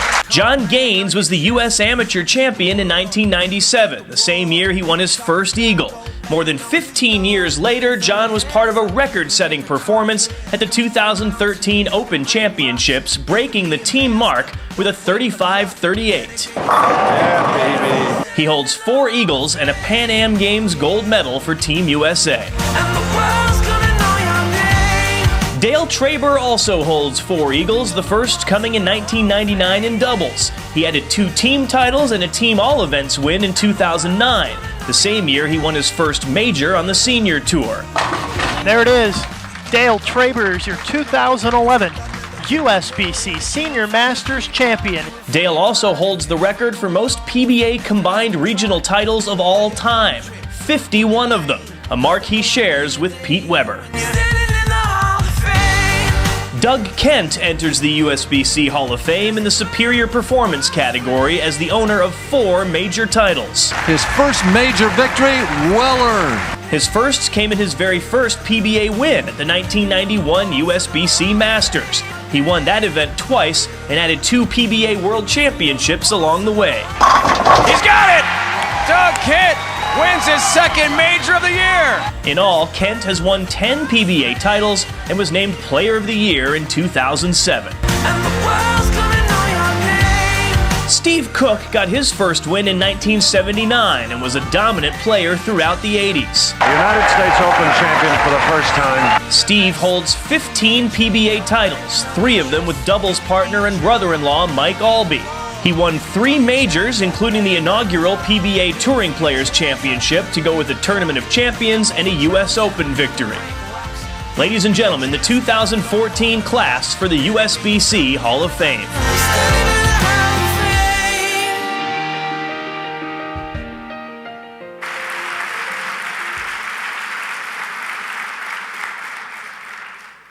Let's recognize each of our new inductees, starting with a round of applause for Woody Woodruff, who was elected posthumously in the Meritorious Service category.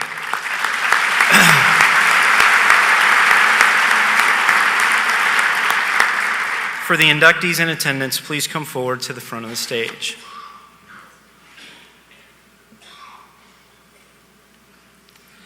Let's meet our other inductees for outstanding USBC performance, John Gaines.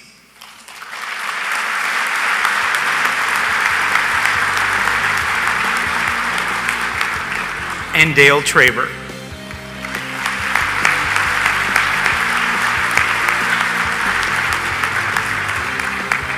In the Superior Performance category, Steve Cook.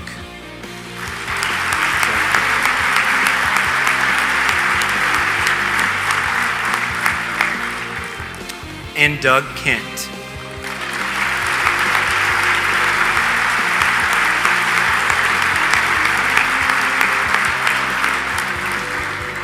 We are certainly looking forward to the induction ceremonies this evening. Andrew? Thank you, Chad. Congratulations again to our new inductees. Please remember that business attire is preferred for tonight's inductions, and I certainly hope that a lot of you are able to attend. Well, that concludes today's business. The 2014 USBC Annual Meeting is recessed until 9 a.m. tomorrow morning. Wait a second, hold on. I didn't get to do this yet today. I've been saving it. Together. Together. One more, Chad? Together. We can. All have a great evening. Thank you very much.